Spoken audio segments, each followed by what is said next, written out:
Hello everyone, very good morning to all of you. Guys, in last lecture we are hooked up with registration chapter and today we are going to resume it. और सबसे पहले जो इस series में हम पढ़ने जा रहे हैं that is rule number 10. Basically ये रूल नंबर 10 क्या था, लास्ट क्लास में मैंने आपको पढ़ाया नहीं था. Rule number 10 related to the effective date of registration certificate, one of the very very very important rule. क्या? Effective date of registration certificate. effective date of registration certificate, that is rule number 10. Question क्या है? Question बस इतना सा है कि जो आपका रजिस्ट्रेशन सर्टिफिकेट अलॉट किया जाता है, ग्रांट किया जाता है, इशू किया जाता है, वो रजिस्ट्रेशन सर्टिफिकेट इफेक्टिव कब से होगा? क्या जिस दिन इशू किया उस दिन से इफेक्टिव होगा, या रेट्रोस्पेक्टिव इफेक्ट होगा? किस दिन से इफेक्टिव, या फिर जिस दिन आपने अप्लाई किया उसी दिन से इफेक्टिव हो जाएगा? तो basically in general registration certificate effective कब से होता है? From the date of grant of registration certificate. जिस दिन अथॉरिटी ने आपका रजिस्ट्रेशन सर्टिफिकेट ग्रांट किया उस दिन से ये इफेक्टिव हो जाता है इन जनरल. हाउएवर जीएसटी में हमने इससे डेविएट होकर कुछ अलग प्रोविजन भी बना रखा है और रजिस्ट्रेशन सर्टिफिकेट को रेट्रोस्पेक्टिव इफेक्ट से इफेक्टिव करवाया. कहने का मतलब क्या हुआ? यदि मैं आपसे रूल नंबर 10 की बात करूं, बेसिकली रूल नंबर 10 किसका है? सीजीएसटी रूल्स का. किसका है? सीजीएसटी रूल्स का rule number 10, issue of registration certificate. ये किससे रिलेटेड बात करता है rule number 10? It's related to issue of registration certificate. Issue of registration certificate, that is effective date of registration certificate. अब होता क्या है, फॉर एग्जाम्पल ये आपकी टाइमलाइन है, सॉरी ये आपकी टाइमलाइन हो गई. टाइमलाइन में यहां कहीं पर आपका टर्नओवर सपोज 20 लाख को क्रॉस कर देता है. कितने लाख को क्रॉस कर रहा है? 20 लाख के टर्नओवर को आप क्रॉस कर रहे हो. आप मुझे बताइए, जैसे ही जिस मूवमेंट पर आपने 20 लाख के टर्नओवर को क्रॉस किया, सेक्शन 22(1) एप्लीकेबल हो जाएगा और आपकी रजिस्ट्रेशन की लायबिलिटी आ जाती है. क्लियर है यहां तक? सर ये डेट कौन सी है? Let us assume that this is 20th नवंबर 2019. अब आपको विद इन 30 डेज रजिस्ट्रेशन की एप्लीकेशन फाइल करनी होती है. विद इन 30 डेज मुझे रजिस्ट्रेशन की एप्लीकेशन फाइल करनी है. सपोज मैंने रजिस्ट्रेशन की एप्लीकेशन फाइल कर दी. सर कब फाइल की आपने? लेट अस अज्यूम दैट हमने फाइल की 30th नवंबर 2019 को. जीएसटी REG 01 फाइल कर दिया. जीएसटी REG 01 फाइल कर दिया. ये क्या है? हमने एप्लीकेशन जिस दिन फाइल की उस दिन की डेट. और अल्टीमेटली जो आपका रजिस्ट्रेशन सर्टिफिकेट है, क्या? अल्टीमेटली जो आपका रजिस्ट्रेशन सर्टिफिकेट है दैट इज जीएसटी REG 06. ये आपको अलॉट किया गया. ये आपको वैसे तो within 3 working days allot हो जाता है, बट यदि कोई प्रॉब्लम रही, जैसे फॉर एग्जांपल आपने डॉक्यूमेंट सबमिट किए but officer is not satisfied, तो उसने फर्दर नोटिस इशू करके आपसे सब्सिक्वेंट डॉक्यूमेंट बुलाए, तो उस सिचुएशन में 3 वर्किंग डेज से ज़्यादा भी टाइम लग जाता है. तो हम ऐसा अज्यूम करके चल रहे हैं कि हमारा जो रजिस्ट्रेशन सर्टिफिकेट है वो 5th दिसंबर 2019 को अलॉट कर दिया गया. नाउ माय क्वेश्चन इज, हमारा registration certificate that is GST REG 06 जो अलॉट किया गया है वो 5th दिसंबर 2019 को अलॉट किया गया है. ये इफेक्टिव होगा. What will be the effective date? With effect from 5th December 19 और विथ इफेक्ट फ्रॉम 30th नवंबर 19. और सर एक और डेट है वो भी ले लो, with effect from 20th November 19. What will be the date जब से मेरा रजिस्ट्रेशन इफेक्टिव हो जाएगा? इन जनरल अभी तक आपने जितने भी लॉ पढ़े होंगे, हर लॉ में जो कॉमन बात हुआ करती थी वो कॉमन बात ये होती थी कि जिस दिन रजिस्ट्रेशन ग्रांट किया गया उस दिन से वो इफेक्टिव होता है. और लॉजिकल करेक्ट भी है, इसमें कोई गलत बात है क्या? नहीं है. हाउएवर अंडर जीएसटी इन्होंने क्या किया है कि आपका जो रजिस्ट्रेशन सर्टिफिकेट आया है उसको इन्होंने रेट्रोस्पेक्टिव इफेक्ट दिया है. No doubt subject to certain condition, but retrospective effect मतलब क्या? This certificate is going to be effective from the date when you first become liable for registration, that is 20th नवंबर 2019. मतलब ये जो registration आपको grant 5 दिसंबर को किया गया, इसकी इफेक्टिव डेट क्या होगी? 20th November 2019. 20 November 2019। Is it clear? Is it clear? बात समझ में आई यहाँ तक?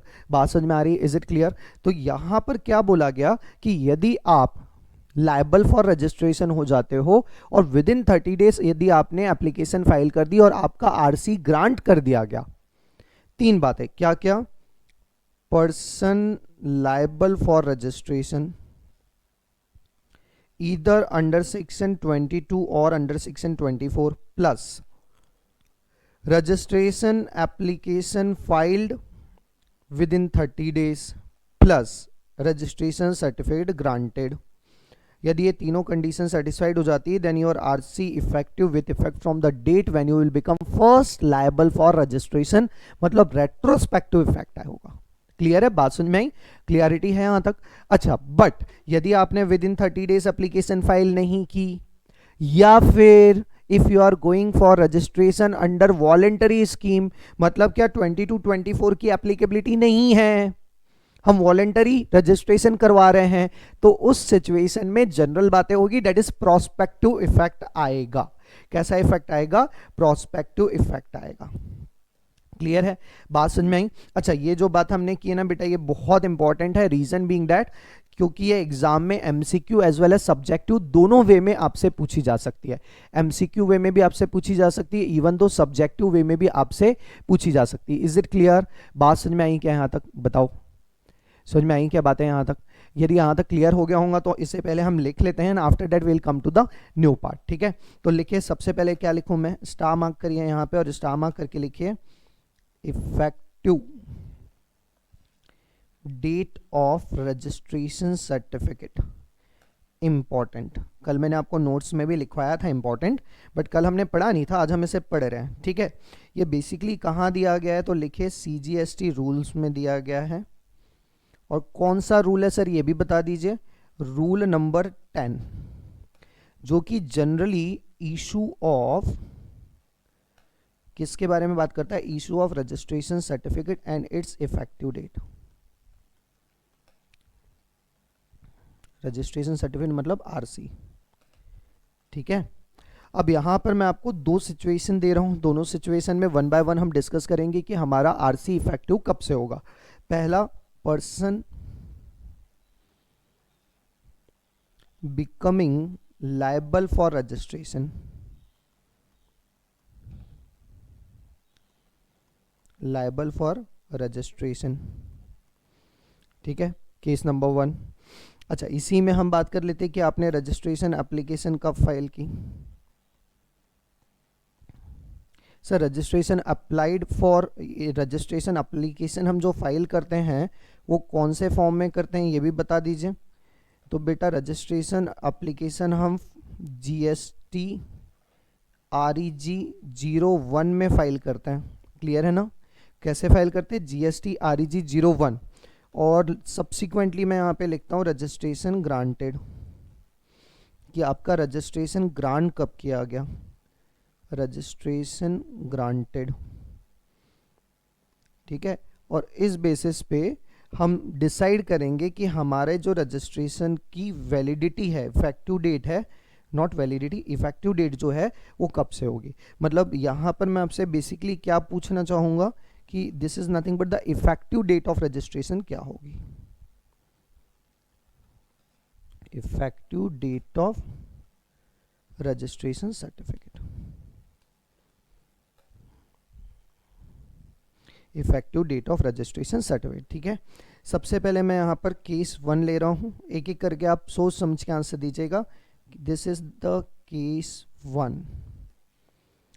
ठीक है, केस 1 क्या है? हमने within 30 days application file कर दी। Within 30 days from the date when you will become liable for registration. मतलब मैंने जो एप्लीकेशन फाइल की है वो कैसी एप्लीकेशन है? Timely application. टाइमली एप्लीकेशन मतलब समझते हो? मतलब जो डेट मुझे दी गई थी, जो ड्यू डेट मुझे दी गई थी, within that due date हमने एप्लीकेशन फाइल कर दी। टाइमली एप्लीकेशन फाइल हो चुकी है। क्लियर है? और यदि टाइमली एप्लीकेशन फाइल हो चुकी है, ध्यान से सुनो, यदि टाइमली एप्लीकेशन फाइल हो चुकी है तो what will be the effective date? Effective date retrospective होगी। मतलब क्या? Date on which application become liable for registration. ठीक है, इफेक्टिव, ऐसे ही लिखता हूं directly, effective from the date on which applicant become liable for registration, applicant become liable for registration. कहने का मतलब हुआ डेट इज रेट्रोस्पेक्टिव।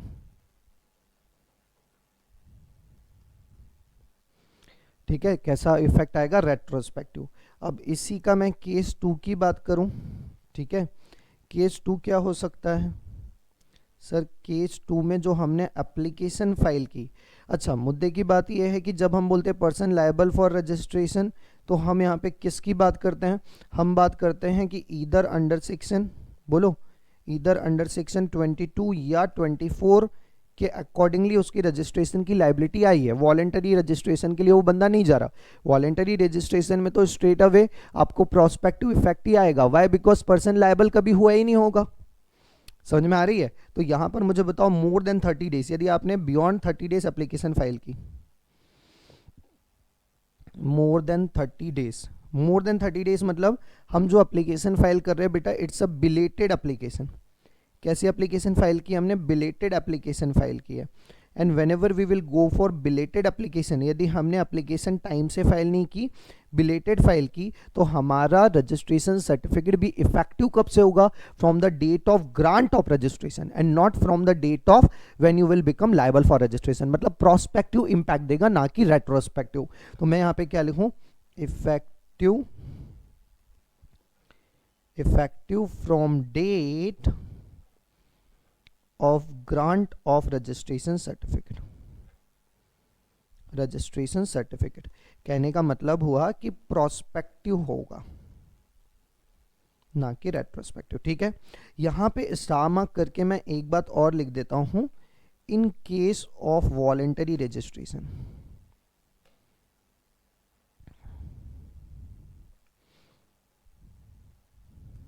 यदि आप वॉलेंटरी रजिस्ट्रेशन के लिए जाते हैं, always remember registration certificate effective with effect from date of grant of registration certificate, date of grant of registration certificate, date is prospective. कैसे होगा, प्रोस्पेक्टिव होगा, वहां पर कभी भी रेट्रोस्पेक्टिव वाली बातें होगी क्या, नहीं होंगी। इज इट क्लियर, बात समझ में आई क्या? एक बार इसे चेक तो करिए जरा। मतलब सिंपल सा है, रेट्रोस्पेक्टिव इफेक्ट सिर्फ एक ही केस में हो सकता है, और वो केस क्या है, case is very simple, whenever you are filing, when you are liable for registration under 22 और 24 as the case may be, you are filing timely application और आपका रजिस्ट्रेशन सर्टिफिकेट ग्रांट हो गया। यदि रजिस्ट्रेशन सर्टिफिकेट ही नहीं आया तो फिर उसके इफेक्टिव डेट की बात भी हम करेंगे क्या, नहीं। क्लियर है? This is all about rule number 10। Rule number 10 is very very very important. मैं बार बार बोल रहा हूं बेटा, रूल नंबर 10 जो है वो बहुत ज्यादा इंपॉर्टेंट है, इसलिए प्लीज इसे ध्यान रखना। Rule number 10 is very very very important, please इसे ध्यान रखिएगा। क्लियर है? बात समझ में आई यहां तक? बात समझ में आई यहां तक? क्या बात समझ में आई कि यहां पर हमने पढ़ा है, यहां पर हमने पढ़ रखा है कि in case of voluntary registration RC is going to be effective with effect from the date, with effect from the date, बोलो, of grant of registration certificate, that is a prospective। तो सिर्फ रेट्रोस्पेक्टिव इम्पैक्ट एक ही case में आता है। यदि इसका मैं नोट बना के यहाँ पे समराइज करना चाहूं तो नोट कैसे बना सकता हूं मैं, बताइए जरा मुझे। हाँ जी बोलिए सर। सबसे पहले तो देखिए, दो टाइप के रजिस्ट्रेशन होंगे, या तो कंपलसरी रजिस्ट्रेशन होगा या फिर वॉलेंटरी रजिस्ट्रेशन होगा। क्लियर है? Compulsory registration either under section 22 और 24। दो बातें हो सकती हैं, पहला टाइमली एप्लीकेशन फाइल की, ठीक है, प्लस रजिस्ट्रेशन सर्टिफिकेट ग्रांट हो गया, तो कब से इफेक्टिव होगा, effective from the date of grant of RC, ऐसा है क्या? नहीं है। From the date of, date on which, from the date when applicant become liable for registration.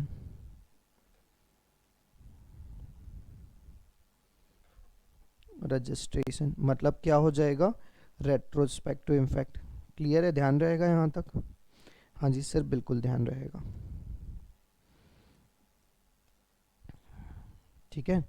अच्छा, अब इसी में मैं यदि सेकंड बात करूं, सेकंड बात आप क्या करना चाहेंगे, तो मैं आपको बोल रहा हूँ अदरवाइज यदि ऐसा नहीं हुआ, कैसा नहीं हुआ कि when you will become liable for registration, ये हमने बोला आप लायबल तो हो रजिस्ट्रेशन के लिए, but at the same time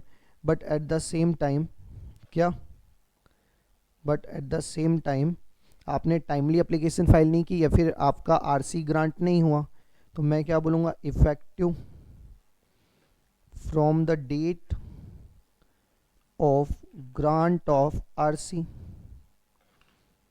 ठीक है। इवन वॉलेंटरी रजिस्ट्रेशन में तो ऑलवेज क्या लिखेंगे? Effective from date of grant of registration certificate. This is all about rule number 10। Rule number 10 भी कवर हो गया, नॉर्मल बातें भी हमने कर ली। तो यदि आपको एग्जाम में क्वेश्चन आता है तो, और यदि आपको ये बातें याद है तो आपका काम हो जाएगा। ठीक है। एमसीक्यू आप एक्सपेक्ट कर सकते हो इस पर्टिकुलर कंसेप्ट से, इंपॉर्टेंट कंसेप्ट है, इसलिए इसे छोड़िएगा नहीं। ठीक है, समझ में आ गया यहाँ तक? अच्छा, कल हम कुछ बातें कर रहे थे, कल जो हम बातें कर रहे थे वो बातों में हम वापस से आ जाते हैं। चलिए, सबसे पहले हमने 26 के पहले हमने 25 की बात की थी, यदि आपको याद हो तो। 25, 26, हाँ जी 25 हमने पढ़ लिया था। तो 25 के बाद 26, इवन 27 हमने पढ़ लिया था। Yes, 27 CTP NRTP, very good. और सीटीपी एनआरटीपी में जितनी भी बातें हो सकती थी वो सारी हमने बातें की थी। अच्छा, सबसे इम्पॉर्टेंट यहाँ पर जो है बेटा, वो इम्पॉर्टेंट, आप सब कुछ छोड़ के ये वाला जो पार्ट मैंने आपको करवाया ये इम्पॉर्टेंट है, इससे मैंने इम्पॉर्टेंट कल भी मार्क करवाया था, इससे आप बस ध्यान रखिएगा। तो इसमें ऑलमोस्ट सब कुछ कवर हो जाएगा। सीटीपी की डेफिनेशन भी कवर हो जाती है, उसका मीनिंग भी, बाकी बातें भी कवर अप हो जाती है। तो अलग से आपको और कुछ करने की ज़रूरत होगी क्या? नहीं, बस यहाँ पे जो 2-3 बातें हमने अपने चार्ट में ऑलरेडी लिख रखी, तो वो भी हमें यहाँ पे लिखने की ज़रूरत है क्या? नहीं है। अब इसके बाद डायरेक्टली अमेंडमेंट की यदि मैं बात करूँ, मैं किसकी बात करूँ? अमेंडमेंट की, दैट इज सेक्शन 28। सेक्शन 28 छोटी मोटी जो बातें हैं, एक बार थ्योरेटिकल बातें हैं, not that much important, but इसको पढ़ लेते हैं। उसके बाद मैं 29-30 आपको पहले समझा देता हूं। उसी के साथ हमारा आरसी का जो चैप्टर है वो ऑलमोस्ट कंप्लीट हो जाएगा। उसके बाद हम रजिस्ट्रेशन प्रोसीजर एक बार देख लेते हैं कि रजिस्ट्रेशन किस तरीके से प्रोसेस करना है। ठीक है, एंड इफ पॉसिबल तो मैं आपको जीएसटीएन की साइट में भी दिखा दूंगा कि जीएसटीएन में कहाँ जाना है। यदि आप अपना खुद का रजिस्ट्रेशन भी करवाना चाहते हैं ना जीएसटी में, तो you need not to go here and there, आप simply by your own registration process initiate कर सकते हैं। बहुत ही आसान होता है। ठीक है, देखो क्या लिखा है, amendment of registration certificate, that is amendment in registration certificate, rule number 27 red with along with rule number 19, section 28 read with rule number 19। Is it clear? अब देखो बोला क्या गया है, ये बोलना क्या चाह रहा है पहले ये समझ लो। अमेंडमेंट इन रजिस्ट्रेशन सर्टिफिकेट मतलब क्या? फॉर एग्जांपल मैंने रजिस्ट्रेशन के लिए अप्लाई किया, जब मैंने रजिस्ट्रेशन के लिए अप्लाई किया, मेरा जो प्लेस ऑफ बिजनेस था, लेट अस अज्यूम दैट वो एक्स प्लेस था। सब्सिक्वेंटली मुझे आरसी ग्रांट हो गया, मैं अपना बिजनेस रन कर रहा हूँ। सब्सिक्वेंटली वो छोटे स्पेस, वो स्पेस जो है मेरा बिजनेस ग्रो करते जा रहा है, और क्योंकि ग्रो करते जा रहा है तो वो जो स्पेस है मुझे बहुत कम पड़ रहा है, कंस्ट्रेंट, स्पेस कंस्ट्रेंट हो गया, तो मैं अपने बिजनेस को दूसरे लोकेशन पे मूव कर रहा हूँ। तो मुझे क्या करवाना पड़ेगा? मेरे आरसी में वो नया एड्रेस अपडेट करवाना पड़ेगा, पहला रीजन। दूसरा क्या हो सकता है कि सपोज अभी तक हम पार्टनरशिप फर्म के मोड में रजिस्ट्रेशन कर रहे थे, अब हम उसको अपग्रेड करवाना चाह रहे हैं। या फिर तीसरा मोड क्या हो सकता है? तीसरा मोड ये हो सकता है सर कि अभी तक हम XYZ 3 सप्लाई करते थे, बट जैसे जैसे बिजनेस स्टेबल होते गया, बढ़ते चले गया, हमने उसमें MNP 3 सप्लाई और ऐड कर दी। तो जो सप्लाई आपने ऐड की, जो आप फर्दर सप्लाई कर रहे हो, उसे भी तो आपको क्या करना पड़ेगा? इन्फ्यूज करना पड़ेगा बिजनेस में। सॉरी रजिस्ट्रेशन सर्टिफिकेट में। तो ये सारे जो छोटे मोटे चेंजेस होते हैं कि हमने principal place of business change किया, हमने additional place of business change किया, हमारी सप्लाई का नेचर चेंज हो गया, हम एडिशनल सप्लाई प्रोवाइड करें, उन सबको अमेंडमेंट करवाना पड़ेगा। उन सब के लिए हमें क्या करवाना पड़ेगा, अपने आरसी को अपग्रेड करवाना पड़ेगा, चेंजेस करवाने पड़ेंगे। तो उससे रिलेटेड जो डील करता है that is section 28 read with rule number 90। Clear है, बात समझ में आई। At the same time it's equally very important to know that कि इसमें से कुछ चेंजेस जो होते हैं ना वो नॉमिनल चेंजेस होते हैं, माइनर चेंजेस होते हैं, और कुछ जो होते हैं वो मेजर चेंजेस होते हैं। तो माइनर चेंजेस के लिए गवर्नमेंट बोलती है आप ऑनलाइन अप्लाई कर दो, ऑनलाइन वो चेंजेस हो जाएंगे, बात खत्म हो गई। बट यदि मेजर चेंजेस है, फॉर एग्जाम्पल आप एक स्टेट से दूसरे स्टेट में मूव कर रहे हो, प्रिंसिपल प्लेस ऑफ बिजनेस आपकी टेरिटरी को चेंज हो, टेरिटरी से चेंज हो रहा है, तो ये सारे केसेस में यू नीड टू अप्लाई, और विद इन 15 डेज फर्दर इसका प्रोसीजर होगा, ऑफिसर भी इसमें दैट इज अप्रूवल देगा एंड सो ऑन। तो वो सारी बातें कहाँ लिखी हुई है, सेक्शन 28। पढ़ना स्टार्ट करें, चांसेस आर वेरी लेस। ठीक है, बस हाँ वो 15 डेज याद रखना क्योंकि वो एमसीक्यू के लिए इंपॉर्टेंट है। देखो क्या लिखा है, where there is any change in particulars furnished in registration application or UIN application, registered person shall submit online application for amendment within 15 days from such change। जिस दिन चेंज हुआ उसके 15 दिन के अंदर अंदर आपको ऑनलाइन एप्लीकेशन कर देनी है for the purpose of amendment. Is it clear? आगे क्या दिया हुआ है, amendment relation to the core area. Core area मतलब जो इंपॉर्टेंट एरिया है। क्या बोला जा रहा है, देखिए, the procedure relating to the amendment of registration depends upon the fact whether amendment relate to the core area or non-core area. Following particulars have been prescribed as core field। Core area क्या क्या होते हैं ये important है, ये ध्यान रखिएगा। पहला, लीगल नेम ऑफ बिजनेस आपका चेंज हुआ, या address of the principal place of business, addition और डिलीशन ऑफ द पार्टनर और डायरेक्टर, जो अभी थोड़ी देर पहले मैंने आपको बताया, वो सारे कोर एरिया थे। ठीक है, तो proper officer shall examine the application. यदि कोर एरिया में अमेंडमेंट करना है तो ऑनलाइन अप्लाई तो करना पड़ेगा, बट उस केस में proper officer, sir proper officer मतलब जो डेजिग्नेटेड ऑफिसर है, shall examine the application for amendment and grant permission within a period of 15 days. जो थोड़ी देर पहले मैंने आपको बताया, within the period of 15 working days. Working days मतलब बीच के जो संडे वनडे वो सब छोड़ दीजिएगा। From the date of submission of application of the applicant. मैंने ऑलरेडी नोट्स इतने प्रॉपरली आपको ड्राफ्ट करके देना, हर एक चीज हर जगह पर, जहां पे चाहे वो मैंने बेयर एक्ट दिया हो या फिर मैंने कोई पर्टिकुलर एनालिसिस दिया हो, इंपॉर्टेंट वर्ड मैंने जो है वो हाईलाइट करके दिए हैं। तो आप क्या कर सकते हैं, सिर्फ आप यदि इंपॉर्टेंट वर्ड्स भी पढ़ोगे ना तो भी आपका पूरी की पूरा दैट इज जो प्रोसेस है या प्रोसीजर है या जो पर्टिकुलर कंसेप्ट है वो कवर अप हो जाएगा। जो अननेसेसरी वर्ड है वो आप अवॉइड भी कर दोगे तो भी चल जाएगा। समझ में आया? थोड़ा इसके ऊपर वर्क किया है मैंने, बट यस, ताकि आपका काम कम हो जाए, but you can adopt any way, that is you can adopt your own skill to complete that, कि आप अपने हाईलाइटर हो सकते हैं और भी कुछ जो भी है आप उससे यूज कर सकते हैं। आगे देखते हैं, such amendment shall take effect, very important, देखो, shall take effect from the date of occurrence of event warranty such amendment। clear है? However, where the proper officer is of the opinion that such amendment is unwarranted,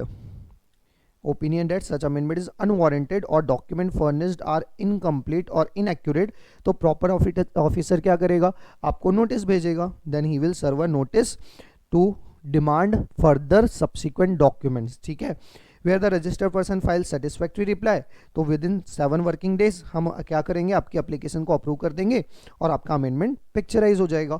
और यदि satisfactory registered person fails to file within 7 days, then proper officer can reject the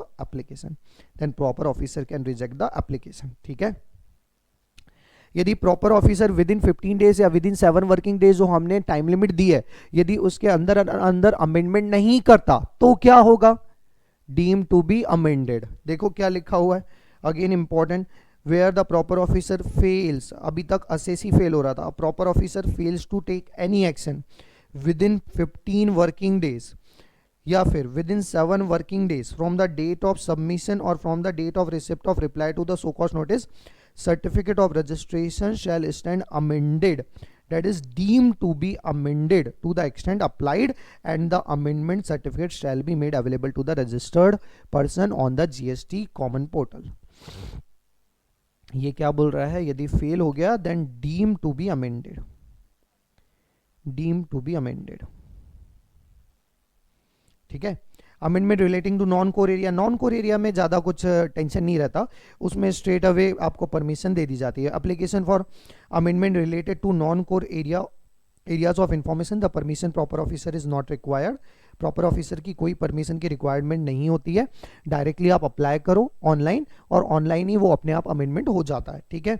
mobile number जैसे हो गया, email address हो गया, ठीक है, address of authorise signatory हो गया, can be amended only after online verification, online verification होता है डेट्स इज जीएसटीएन पोर्टल में और अमेंडमेंट हो जाता है। ठीक है।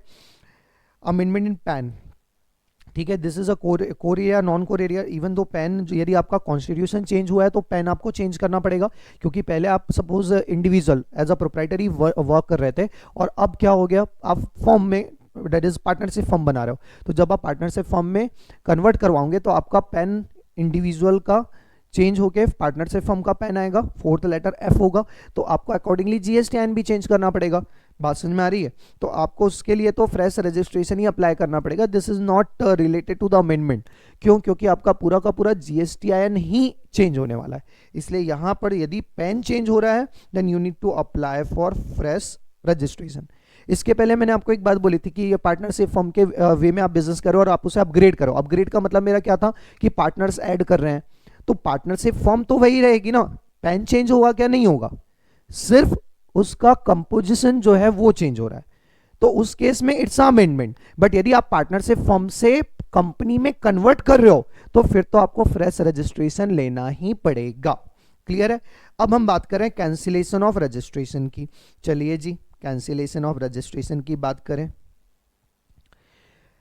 सबसे पहला जो इंपॉर्टेंट हमारा रूल है वो क्या है कि एक बार आपको रजिस्ट्रेशन अलॉट कर दिया गया तो वो परमानेंट हो जाता है, मतलब आपको उसे रिन्यू नहीं करवाना है, उसकी कोई लीगल वैलिडिटी नहीं कि इतने साल तक, जैसे लाइसेंस होता है ना, ड्राइविंग लाइसेंस, वो क्या होता है कि 2025 तक चलेगा, ऐसा कुछ भी रजिस्ट्रेशन सर्टिफिकेट के साथ नहीं होता। एक बार ग्रांट कर दिया गया तो लाइफ टाइम वैलिड हो जाता है। ठीक है, तो सबसे पहले तो इंपॉर्टेंट पार्ट मैं यहां पर वही लिखता हूं, क्या लिखता हूं कि रजिस्ट्रेशन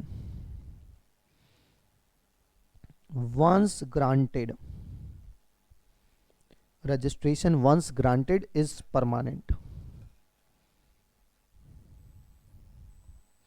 ठीक है, अनलेस, जब तक कि उसे क्या नहीं करवा दिया जाए, कैंसिल्ड एज पर लॉ, उसे कैंसिल ना करवाया जाए।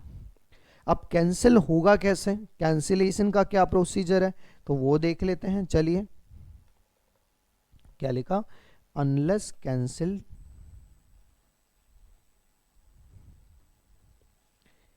S per law.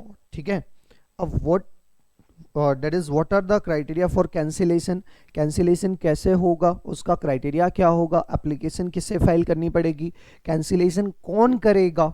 तो देखो, कैंसिलेशन दो टाइप से हो सकता है। पहला तो हम अपना बिजनेस रन कर रहे थे, अब बस बहुत हुआ, पिछले 40-50 सालों से हम बिजनेस रन कर रहे हैं, वी आर लाइक यार अब बस बहुत हो चुका, अब एज भी हो चुकी है, अब हमको रिटायरमेंट ले लेना चाहिए, हमारे आगे पीछे कोई नहीं है, इसलिए हम वो बिजनेस को शट डाउन करना चाहते हैं। अब जब आपने बिजनेस को शट डाउन कर दिया तो रजिस्ट्रेशन रख के क्या करेंगे आप समझ रहे हो बात को। बेसिकली क्या होता है कि यदि आपने रजिस्ट्रेशन कैंसिल नहीं करवाया तो even though you are not supplying anything you need to comply with the law, मतलब आपको रिटर्न फाइल करना पड़ेगा, भले ही नील रिटर्न फाइल करना है बट रिटर्न तो फाइल करना ही पड़ेगा। तो गवर्नमेंट क्या बोलती है कि रजिस्ट्रेशन जब तक आप कैंसिल नहीं करवाओगे तब तक कंप्लायंस आपके कंटिन्यू चलेंगे। अब या तो आपने अपने बिजनेस को ट्रांसफर कर दिया या फिर आपने अपने बिजनेस को शट डाउन कर दिया, तो अब तो आरसी की कोई रिक्वायरमेंट है ही नहीं ना, तो आप उसे क्या करो, कैंसिल करवा दो, क्योंकि यदि आप उसे कैंसिल करवा दोगे तो आपके जो कंप्लायंस है उससे आपको छुटकारा मिल जाएगा। अदरवाइज अननेसेसरी रिटर्न भी फाइल करो, रिटर्न फाइल नहीं किया तो लेट फी पे करना पड़ेगा। समझ में आ रही है बातें, बात समझ में आ रही है क्या, बात समझ में आई यहां तक, इज इट क्लियर? अब यदि समझ में आ गया है तो अब यहां पर जो कैंसिलेशन है, एक एंगल तो ये है कि एप्लीकेंट खुद कैंसिलेशन के लिए अप्लाई करेगा, क्या एप्लीकेंट खुद कैंसिलेशन के लिए अप्लाई करेगा। And what is the second procedure, second angle ये हो सकता है कि आपने कोई डिफॉल्ट किया, बीइंग अ रजिस्टर्ड पर्सन आप कोई डिफॉल्ट कर रहे हो और उस डिफॉल्ट के चलते officer on suo moto basis आपकी कैंसिलेशन ऑफ रजिस्ट्रेशन की प्रोसीजर को इनिशिएट कर रहा है। मतलब या तो ऑफिसर इनिशिएट करेगा रजिस्ट्रेशन प्रोसीजर कैंसिलेशन के लिए, या फिर eight the same time applicant खुद अप्लाई करेगा for the purpose of cancellation. Clear है, यहां तक बात समझ में आई। अच्छा, अब यदि आपने खुद ने एप्लीकेशन की है for the purpose of cancellation, तो उसमें रिवोकेशन की तो बात आती नहीं। आप तो खुद ही चाह रहे हो कि कैंसिलेशन हो जाए, तो अब उसे कैंसिलेशन को रिवोक करवा के क्या करोगे, ठीक है। बट यदि प्रॉपर ऑफिसर ने ऑन सुओ मोटो बेसिस पे कैंसिलेशन इनिशिएट किया है, प्रॉपर ऑफिसर ने ऑन सुओ मोटो मतलब बाय देयर ऑन कैंसिलेशन आपका इनिशिएट कर दिया, और हम चाहते कि रजिस्ट्रेशन सर्टिफिकेट कैंसिल ना हो, तो हम बोलेंगे माई बाप माफ करो, हो गई गलती, बट वो गलती को हम सुधारने तैयार है। मतलब क्या, we can file application of revocation of cancellation, वो कैंसिलेशन को रिवोक कर दिया जाए और मेरे रजिस्ट्रेशन को वापस से रिवाइव करवा दिया जाए, कैंसिल नहीं किया जाए। रिवोकेशन मतलब कैंसिलेशन ना किया जाए रजिस्ट्रेशन का। बट ये रिवोकेशन सिर्फ तभी एप्लीकेबल होता है whenever cancellation bye the proper officer. यदि प्रॉपर ऑफिसर कैंसिलेशन नहीं कर रहा तो रिवोकेशन की कोई भी जरूरत है क्या, नहीं है। इज इट क्लियर, बात समझ में आई। मतलब यदि मैं कैंसिलेशन की बात करूं तो कैंसिलेशन दो तरीके से मैंने आपको बताया। एक तो मैंने आपको क्या बताया, कैंसिलेशन बोलो क्या, upon application, upon application by the tax payer या एप्लीकेंट। पहला तरीका ये है, ठीक है। और जो दूसरा तरीका है जो सबसे इंपॉर्टेंट है, that is a cancellation by GST officer. और ये जो कैंसिलेशन है दैट इज, इसको हम क्या बोलते हैं, suo motu cancellation.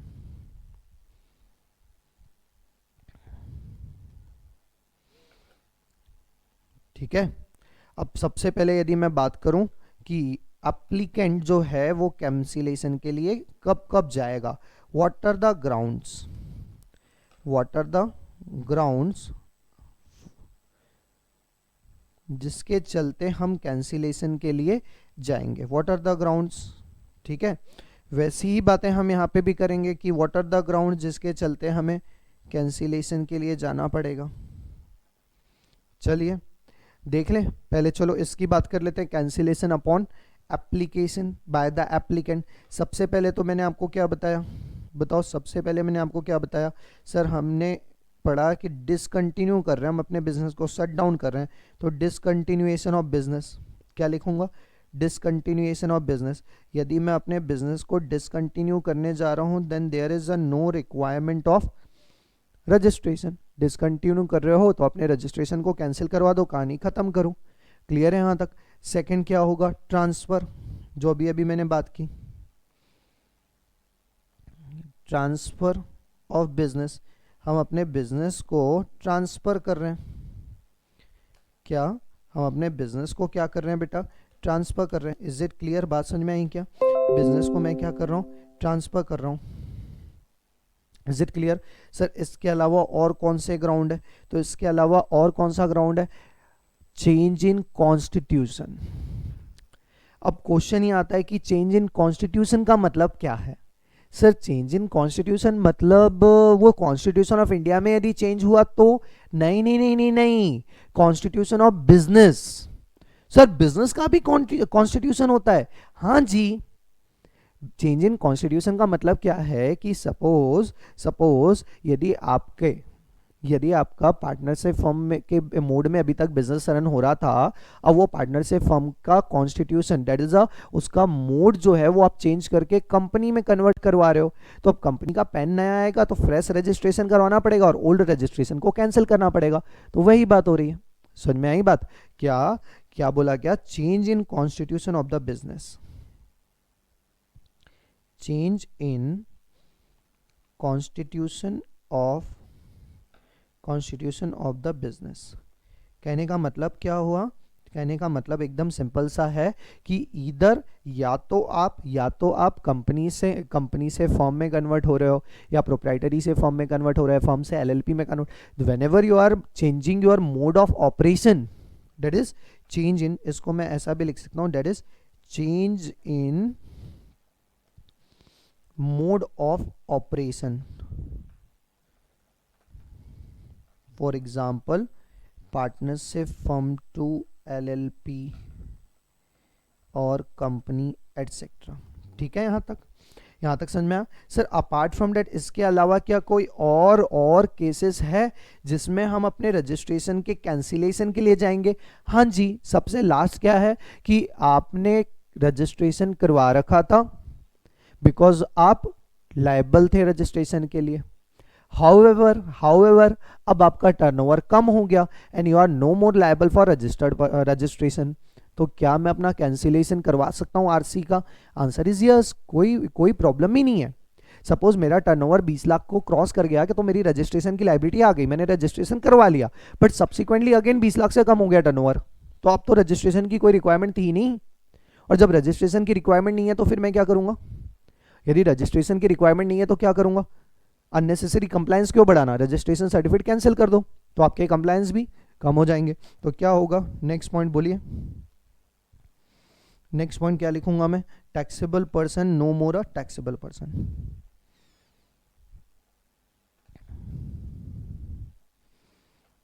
Taxable person other than who voluntarily registered, who is no longer liable to be registered under section either 22 or 24। ठीक है, this all are the ground जिस ग्राउंड पर एप्लीकेंट अपने रजिस्ट्रेशन को क्या करवा लेता है? कैंसिल करवा लेता है। Sir what about the suo motu? Suo motu के क्या क्या ग्राउंड है? एकदम सिंपल है, ये भी ज़्यादा यहाँ पे भी ज़्यादा कुछ बातें हैं नहीं, बट पहले एक बार हम इसे रीड आउट कर लेते हैं और after that we will continue, और चार्ट को हम कंटिन्यू करके कंप्लीट कर लेंगे। ठीक है, देखो क्या हुआ।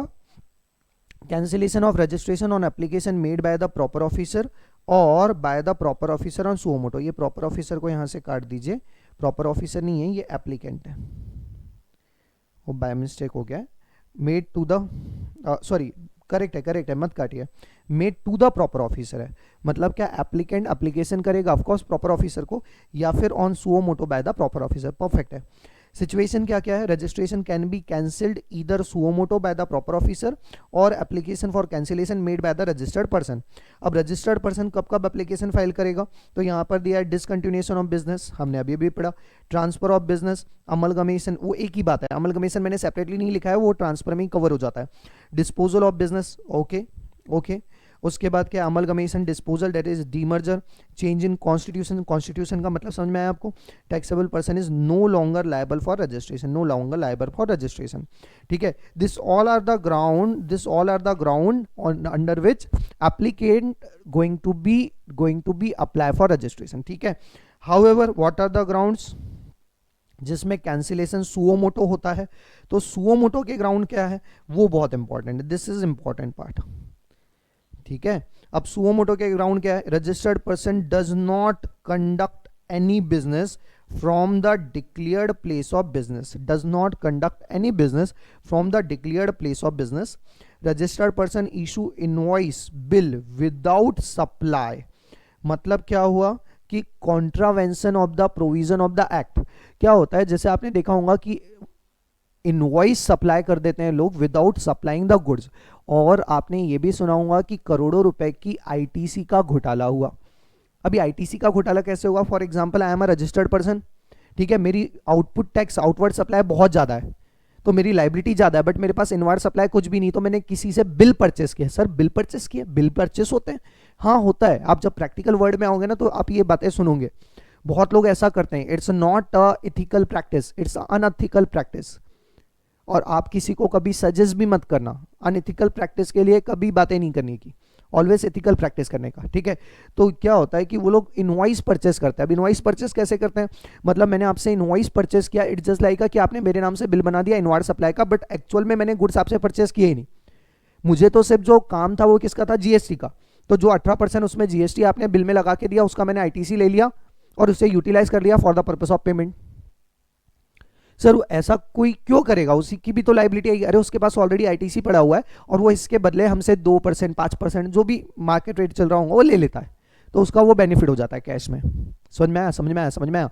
तो ये जो बिल आप प्रोवाइड कर रहे हो without supplying a goods, it is a contravention of the act, और यदि ऐसा करते हुए आप पकड़े जाते हो तो आपका registration on suo moto basis पे प्रॉपर ऑफिसर क्या करेगा, कैंसिल करेगा।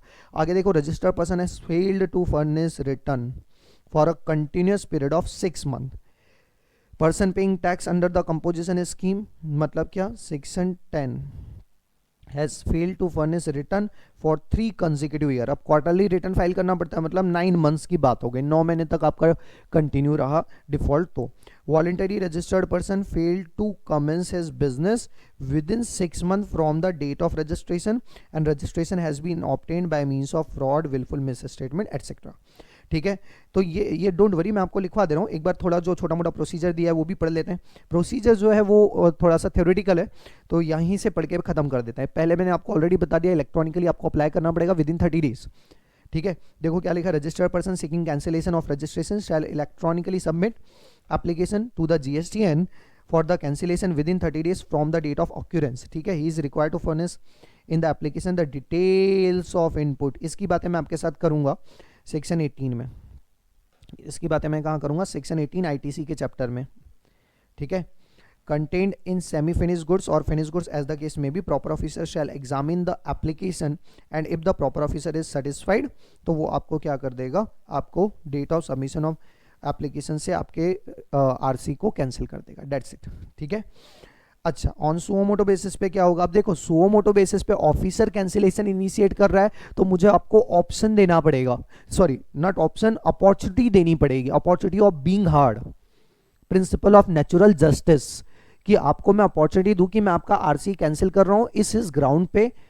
यदि आप इससे इत्तेफाक नहीं रखते तो प्लीज अप्लाई फॉर रिवोकेशन, और फिर रिवोकेशन के लिए आप अप्लाई करोगे तो मैं आपके ग्राउंड को चेक करूंगा। ग्राउंड चेक करने पर इफ वी विल सेटिस्फाइड कि हाँ यस यू आर राइट, तो आपका जो कैंसिलेशन है वो मैं रिवोक कर दूंगा, अदरवाइज कैंसिलेशन करवा दिया जाएगा। ठीक है, तो देखो क्या लिखा है, before cancelling registration the proper officer shall issue a notice. लिखा हुआ मिला, जो मैंने आपको बातें की वही लिखी हुई है। देखो, proper officer shall issue a notice, क्या बोला, एप्लीकेशन कैंसिलेशन करने के पहले नोटिस इशू करो, और reasonable opportunity of being heard, this is the principle of natural justice, कि आप डायरेक्टली किसी का भी रजिस्ट्रेशन ऐसे कैसे कैंसिल कर सकते हो, एटलीस्ट उसको अपॉर्चुनिटी तो दो। हो सकता है जो आप ओपिनियन बना के बैठे हो, जो परसेप्शन में आप चल रहे हैं दैट इज नॉट करेक्ट, वो क्लैरिफाई कर दे आपको। ठीक है, the registered person is required to furnish reply within 7 days of service of notice. Okay, इतना इंपॉर्टेंट नहीं इसलिए मैं ये सर्विस ऑफ नोटिस के बारे में ज़्यादा बातें नहीं कर रहा, अदरवाइज ये सर्विस ऑफ नोटिस जो होता है ये लीगल वर्डिंग में आपको यहाँ पे पढ़ा था और इसमें बहुत सारी बातें हो जाती है। ठीक है, कि नोटिस आपको मिलना चाहिए, वहां से 7 दिन काउंट करना है, या जिस दिन इशू हुआ वहां से 7 दिन काउंट करना है, सो ऑन। बट अभी एज ऑफ नाउ हमको इतनी सारी बातें नहीं करनी बिकॉज इतना रिलेवेंट नहीं है। Where the reply filed is found satisfactory, the proper officer shall drop the proceeding and pass an order in prescribed form. Proper officer shall also drop the proceeding in cases where default relates to non-submission of return or delayed payment of tax, and registered person instead of replying so cause notice furnishes all the pending return. ये क्या point है, ये वाला point मैं आपको समझा देता हूं। देखो, आपको नोटिस मैंने सर्व किया, कैंसिलेशन इनिशिएट कर दिया, आपको नोटिस सर्व कर दिया, विद इन 7 days आपने रिप्लाई कर दिया, रिप्लाई आपका सेटिस्फैक्ट्री था, कैंसिलेशन प्रोसीजर मैं क्या कर दूंगा, विड्रॉ कर लूंगा और ऑर्डर पास कर दूंगा कि RC continue to be in existence, continue to be effective. ठीक है, दूसरा क्या, आपने रिप्लाई नहीं किया बट आपका कैंसिलेशन क्यों हो रहा था, क्योंकि आपने रिटर्न फाइल नहीं किया था या फिर पेमेंट नहीं किया था, बट अब आप वो अपने डिफॉल्ट को करेक्ट कर दे रहे हो, तो without filing reply to the show cause notice, यदि आपने अपने डिफॉल्ट को करेक्ट कर दिया तो भी प्रॉपर ऑफिसर अपने कैंसिलेशन को विड्रॉ कर देगा और ऑर्डर पास कर देगा टू रिवाइव योर आरसी। ठीक है, If the reply so filed not found satisfactory, proper officer shall issue an order of the cancellation within 30 days from the date of reply of so cause notice. The cancellation shall be effective from the date to be determined by the proper officer. ठीक है, आगे देखिए क्या लिखा हुआ है. Amount to be reversed, ये again मैं आपसे सेक्शन 18 में बात करूंगा, इसलिए इसको पेंडिंग रखिए, यहाँ पर हम बात नहीं कर रहे हैं. अब डायरेक्टली मैं आ जाता हूँ रिवोकेशन में. ठीक है, क्योंकि आईटीसी जो रिवर्स करना है, जब हम आईटीसी का चैप्टर पढ़ेंगे तो वहाँ पे बेटर तरीके से वो समझ में आ जाएगा. ठीक है, revocation of cancellation of registration section 30 of the CGST act क्या बोलता है? Where the registration of a person is cancelled on suo motto by proper officer. मैंने कहा ना, रिवोकेशन की बात तभी आएगी जब ऑफिसर ने आपका कैंसिलेशन इनिशिएट किया. यदि आपने खुद ने कैंसिलेशन के लिए अप्लाई किया तो फिर उसमें रिवोकेशन की बात कैसे आएगी? अरे आप खुद जा रहे हो रजिस्ट्रेशन कैंसिल करवाने. जैसे मेरे क्लाइंट का ना बाय मिस्टेक आरसी कैंसिल हो गया था, तो उस सिचुएशन में we need to apply for fresh registration. अब उसे रिवोक करने का मेरे पास कोई ऑप्शन ही नहीं होता. ठीक है, तो फिर मैंने उसका फ्रेश रजिस्ट्रेशन अप्लाई किया. ये रियल केस में आपको बता रहा हूं. हाँ, यदि प्रॉपर ऑफिसर कैंसिलेशन इनिशिएट करता है ना, तो वो उसको हम रिवोक करने के लिए एप्लीकेशन फाइल कर सकते हैं. ठीक है, क्या लिखा हुआ है? Such registered person may submit an application for revocation of such cancellation within 30 days from the date of service of order of the cancellation. Basically क्या हुआ, कैंसिलेशन देखो क्या हुआ, आपने रिटर्न फाइलिंग में डिफॉल्ट कर दिया. ठीक है, अब रिटर्न फाइलिंग ने डिफॉल्ट किया कंटिन्यू 6 मंथ तक, तो ऑफिसर ने आपको कैंसिलेशन प्रोसीजर इनिशिएट करने के लिए नोटिस भेज दिया. आपने नोटिस को इग्नोर कर दिया, आपको विद इन 7 days रिप्लाई करना पड़ता है. आपने नोटिस को इग्नोर किया, आपने रिटर्न भी फाइल नहीं किया. उसने वेट किया 7 days तक, जब तक कोई भी ना आपने रिप्लाई किया ना आपने रिटर्न फाइल किया, तो ऑफिसर ने उठा के ऑर्डर पास कर दिया कि आपका रजिस्ट्रेशन मैं कैंसिल करा रहा हूं. जैसे ही कैंसिलेशन का ऑर्डर आपके हाथ में आया, you are like oh my god, अब क्या करें. तो हमने बोला रुको, आपको यदि कैंसिलेशन नहीं करवाना, go for revocation. With in 30 days फटाफट रिप्लाई कर दो. ऑर्डर जिस दिन आया, ऑर्डर जिस दिन सर्व हुआ आपको, उस दिन से विद इन 30 days आप अप्लाई कर दो for the purpose of revocation, और उसके बेसिस पर प्रॉपर ऑफिसर आपके कैंसिलेशन को रिवोक कर देगा और रजिस्ट्रेशन को रिवाइव कर देगा. देखो क्या लिखा हुआ है, where the registration was cancelled suo moto by the proper officer for failure of registered person to furnish return, the person before applying for revocation has to make good all the defaults. ठीक है, if the proper officer is satisfied there are sufficient grounds for revocation of cancellation, he may pass an order revoking the cancellation registration within 30 days of receipt of application and communicate the same. Clear है? यहां तक बात समझ में आई? मतलब grounds, what are the grounds for cancellation? बताइए, what are the grounds? Sir पहला ग्राउंड तो ये है कि मैं अलग अलग ना लिखते हुए उन सबको एक साथ मिला के लिख देता हूं कि contravention of the specified legal provision of the act. ठीक है, क्या लिख रहा हूं मैं यहां पे? Contravention.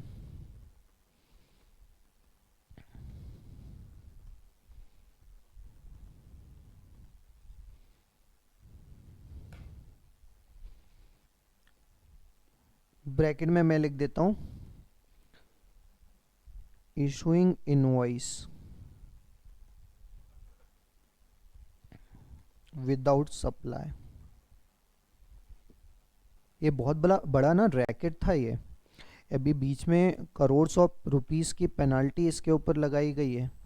Even crores of rupees का आईटीसी पकड़ा गया जो कि डिफॉल्ट था. विदाउट सप्लाई सिर्फ इनवॉइस इशू कर दिया गया था और उसके बेसिस पे जो आईटीसी था वो ट्रांसफ़र किया गया था. गुजरात का केस था if I am not wrong. थोड़ा सा आप सर्च करोगे ना नेट में तो मिल जाएगा. गुजरात का केस था ये. ठीक है, जनरली बहुत सारे केसेस है, वो केसेस हम एक एक्चुअली अपने पास क्या होता है, टाइम लिमिटेशन बहुत होता है. थोड़ा टाइम और टैक्स की जनरल क्लासेस जो होती है ना, मिनिमम 6 मंथ्स की होती है यदि प्रॉपरली पढ़ी जाए, date to 3 hours per day. But हमारे लिए तो बहुत सारे टाइम लिमिटेशन होते हैं, तो उस टाइम लिमिटेशन में जितना पॉसिबल हो सकता है मैं उतना आपको देना चाहता हूँ, मैक्सिमम. इसलिए वो सारी बातें मैं आपके साथ करते चलता हूँ. रजिस्ट्रेशन बोलो, और क्या बोला था हमने कि रजिस्ट्रेशन आपने ऑब्टेंड किया है. कैसे ऑब्टेंड किया है? Obtained by fraudulent means.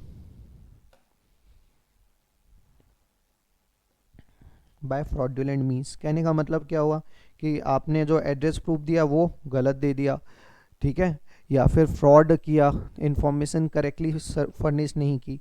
और क्या पढ़ा था कि यदि आप वॉलेंटरी रजिस्टर्ड है, बहुत बार क्या होता है आपने देखा होगा कुछ कम्युनिटी ऐसी है जो जनरली बिजनेस कम्युनिटी होती है, ठीक है, जैसे मैं मारवाड़ी हूँ तो मारवाड़ी बिजनेस नहीं करेगा तो क्या करेगा, समझ में आया। या फिर बनिया है तो बिजनेस नहीं करेगा तो क्या करेगा, गुजराती बिजनेस नहीं करेगा तो क्या करेगा। तो एक मेंटालिटी होती है, अरे अपन तो बिजनेस के लिए बने हैं, तो भले ही अभी अपन आज बिजनेस कर रहे हैं या नहीं कर रहे हैं, एटलीस्ट रजिस्ट्रेशन तो करवा के रख ले, आज नहीं तो कल काम आएगा ही। लोगों की थिंकिंग क्या होती है वो मैं आपको बता रहा हूँ। तो गवर्नमेंट बोलती है नहीं नहीं नहीं ऐसा नहीं चलेगा, आप रजिस्ट्रेशन करवा के रखेंगे तो विद इन 6 मंथ आपको अपना बिजनेस स्टार्ट भी करना पड़ेगा, और नहीं करते तो वो रजिस्ट्रेशन कैंसिलेशन के लिए जाना पड़ेगा, डालना पड़ेगा। समझ में आया। तो वॉलेंटरी रजिस्ट्रेशन टेकन, हमने वॉलेंटरी रजिस्ट्रेशन लिया, बट बिजनेस कितने महीने तक स्टार्ट नहीं किया, but business not commenced with in 6 month, with in 6 months, 6 महीने तक हमने कोई भी बिजनेस कमेंस नहीं किया,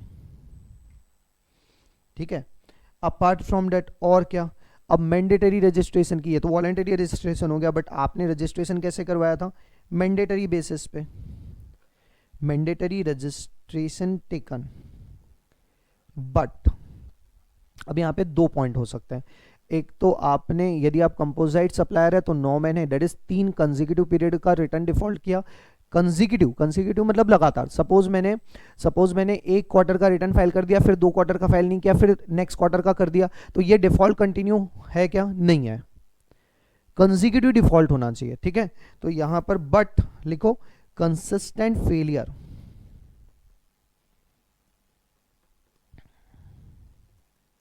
consistent failure in furnishing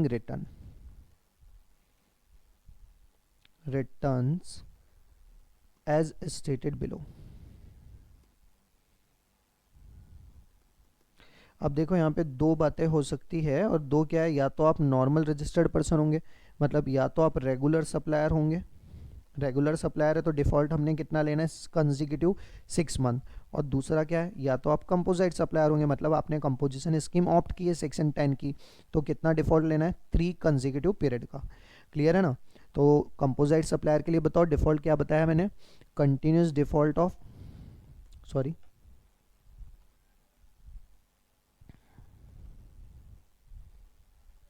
continuous default in furnishing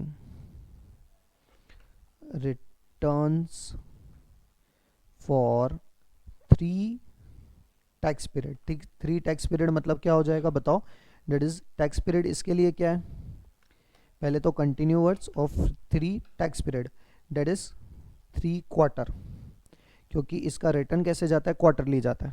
clear है ना, क्लियर है, बात समझ में आई क्या। जबकि बाकी सबके रिटर्न कैसे जाएंगे, मंथली जाएंगे।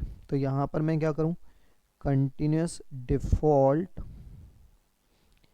in furnishing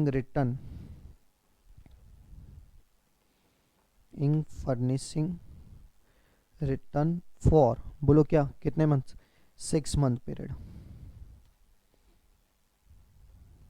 6 मंथ रादर यहाँ पे टैक्स पीरियड लिखा रहता है, 6 month tax period, 6 tax period, इसका मतलब वैसे वही होता है 6 मंथ फॉर कंटिन्यूस 6 मंथ्स। ठीक है, तो this is all about the cancellation. और यदि मैं यहाँ पे कुछ बात करूँ तो कैंसिलेशन की जो एप्लीकेशन है, प्रोसीजर जो है, प्रोसीजर के लिए आप नोट्स रेफर कर सकते हो। First of all within 30 days you need to file application for cancellation, यदि एप्लीकेंट अप्लाई कर रहा है तो। अदरवाइज यहाँ पे तो क्या है आपको, या चलो मैं यहाँ पे लिख भी देता हूँ, एप्लीकेंट जो है जिसे अप्लाई करना है GSTN में within 30 days need to file application, ठीक है, for the purpose of cancellation. जबकि यहाँ पर क्या होगा, यहाँ पर क्या होगा, proper officer serve show cause notice, और इसका आपको रिप्लाई देना है विद इन 7 वर्किंग डेज।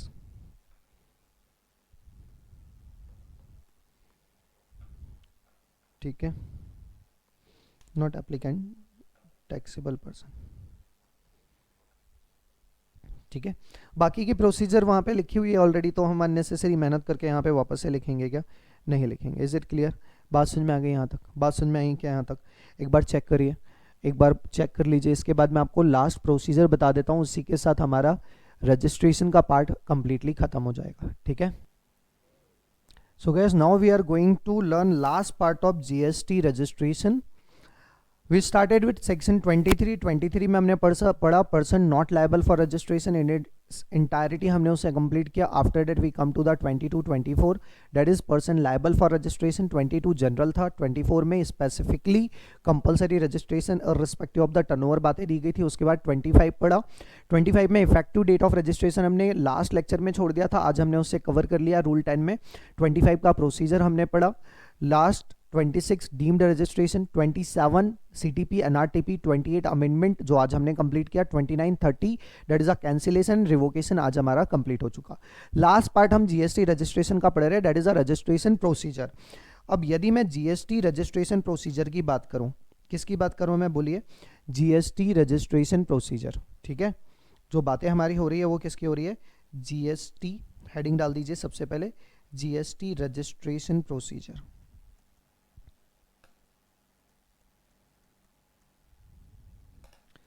ठीक है, बेसिकली जीएसटी में जो आपको रजिस्ट्रेशन करवाना है, what will be the procedure for that registration.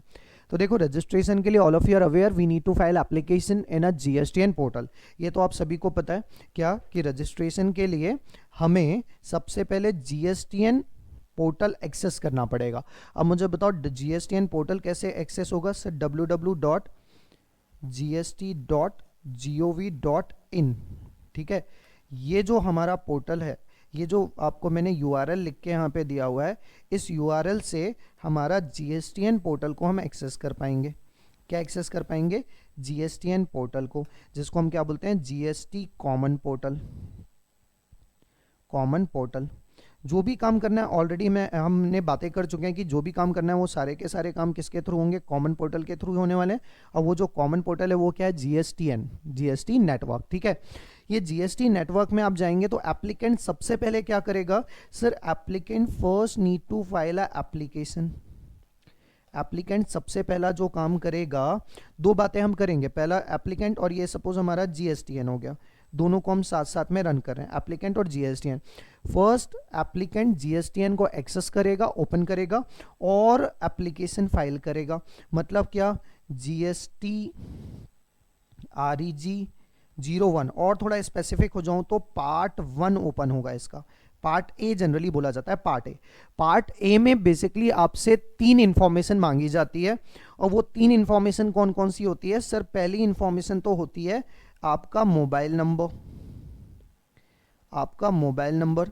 Second information जो होती है that is nothing but the email ID, आपसे क्या मांगी जाएगी? आपकी ईमेल आईडी। और थर्ड जो होता है आपसे आपका पेन मांगा जाएगा। जैसे ही ये तीनों इंफॉर्मेशन आप सबमिट करेंगे जीएसटीएन पोर्टल पे, क्या जैसे ही ये तीनों इंफॉर्मेशन आप जीएसटीएन पोर्टल में सबमिट कर देते हैं तो जीएसटीएन पोर्टल में इसका वेरिफिकेशन होता है। क्या होता है बेटा? इसका वेरिफिकेशन होगा। पॉइंट नंबर 2 मैं लिख दूं, point number 2 is nothing but the verification eight GSTN portal. Verification, sir verification का मतलब क्या है? कि देखो, आपका जो मोबाइल नंबर है और जो ईमेल आईडी वो तो ओटीपी के थ्रू वेरीफाई हो जाएगा। हाउएवर जो पेन है, उस पेन को वेरीफाई करने के लिए ऑटोमेटिक जीएसटीएन अपने सिस्टम को रन करेगा और वो पेन को वेरीफाई कर लेगा। पेन के वेरिफिकेशन के लिए हमें कुछ और करने की जरूरत नहीं पड़ेगी। हमें जो वेरिफिकेशन होगा वो क्या होगा? मोबाइल नंबर और ईमेल आईडी। मैंने क्या बोला, ध्यान से सुनना। जो आपका मोबाइल नंबर आपने प्रोवाइड किया है, जो आपने अपना मोबाइल नंबर प्रोवाइड किया है, उस मोबाइल नंबर का और ईमेल आईडी का सबसे पहले ओटीपी के थ्रू वेरिफिकेशन होगा। क्लियर है यहाँ तक? और जो पेन का है, पेन का जो वेरिफिकेशन है वो सिस्टम बेस्ड होता है, उसमें हमारा कोई रोल नहीं होता। सिस्टम खुद चेक कर लेगा कि जो पेन आपने प्रोवाइड किया है whether that PAN number is correct और नॉट। सर क्या आप एक्चुअल में हमें दिखा सकते हैं कि ये किस तरीके से वर्क होता है? यस, इसके लिए हमें सिंपली क्या करना पड़ेगा? हमें जीएसटीएन पोर्टल को एक्सेस करना पड़ेगा। चलो जीएसटीएन पोर्टल में चलते हैं। आप यदि यहाँ पर देख पा रहे होंगे तो प्लीज़ एवरीवन चेक करिए। यहाँ पर मैंने क्या किया है, देखो जस्ट वेट।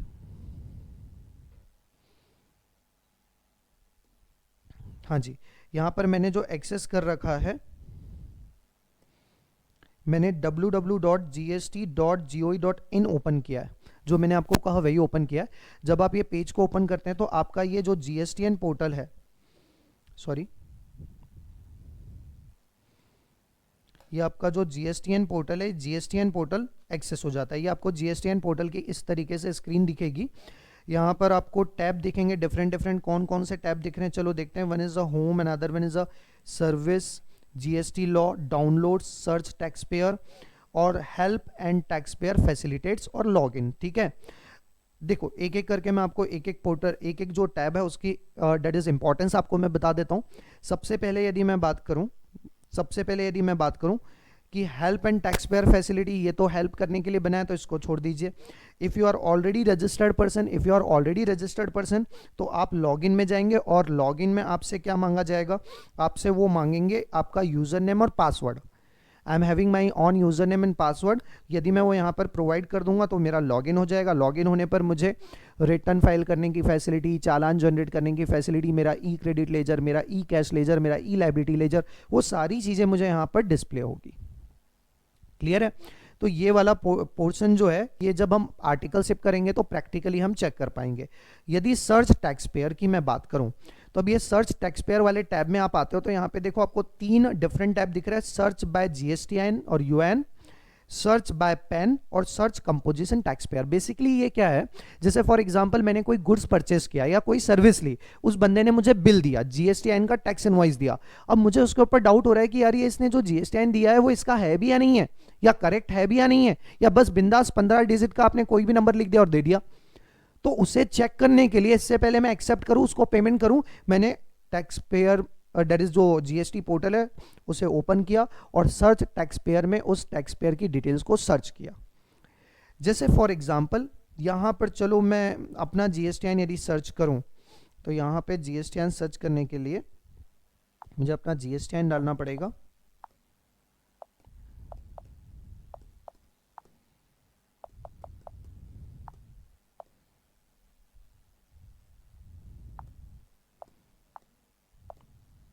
ओके, ये मैंने अपना GSTN डाल दिया। अब आप अपना कोड डाल दीजिए। जैसे आप अपना कोड डालेंगे तो आपके लिए ये वर्क करना स्टार्ट कर देगा। 975 जो कैप्चा दिया है वो क्या है, 209 आई थिंक करेक्ट है। ठीक है, सर्च, जैसे ही मैंने सर्च किया अब यहाँ पर देखिए क्या आता है। ओहो, कैप्चा गलत हो गया। ओहो अच्छा, कैप्स लॉक ऑन करके डालना पड़ेगा, कोई बात नहीं।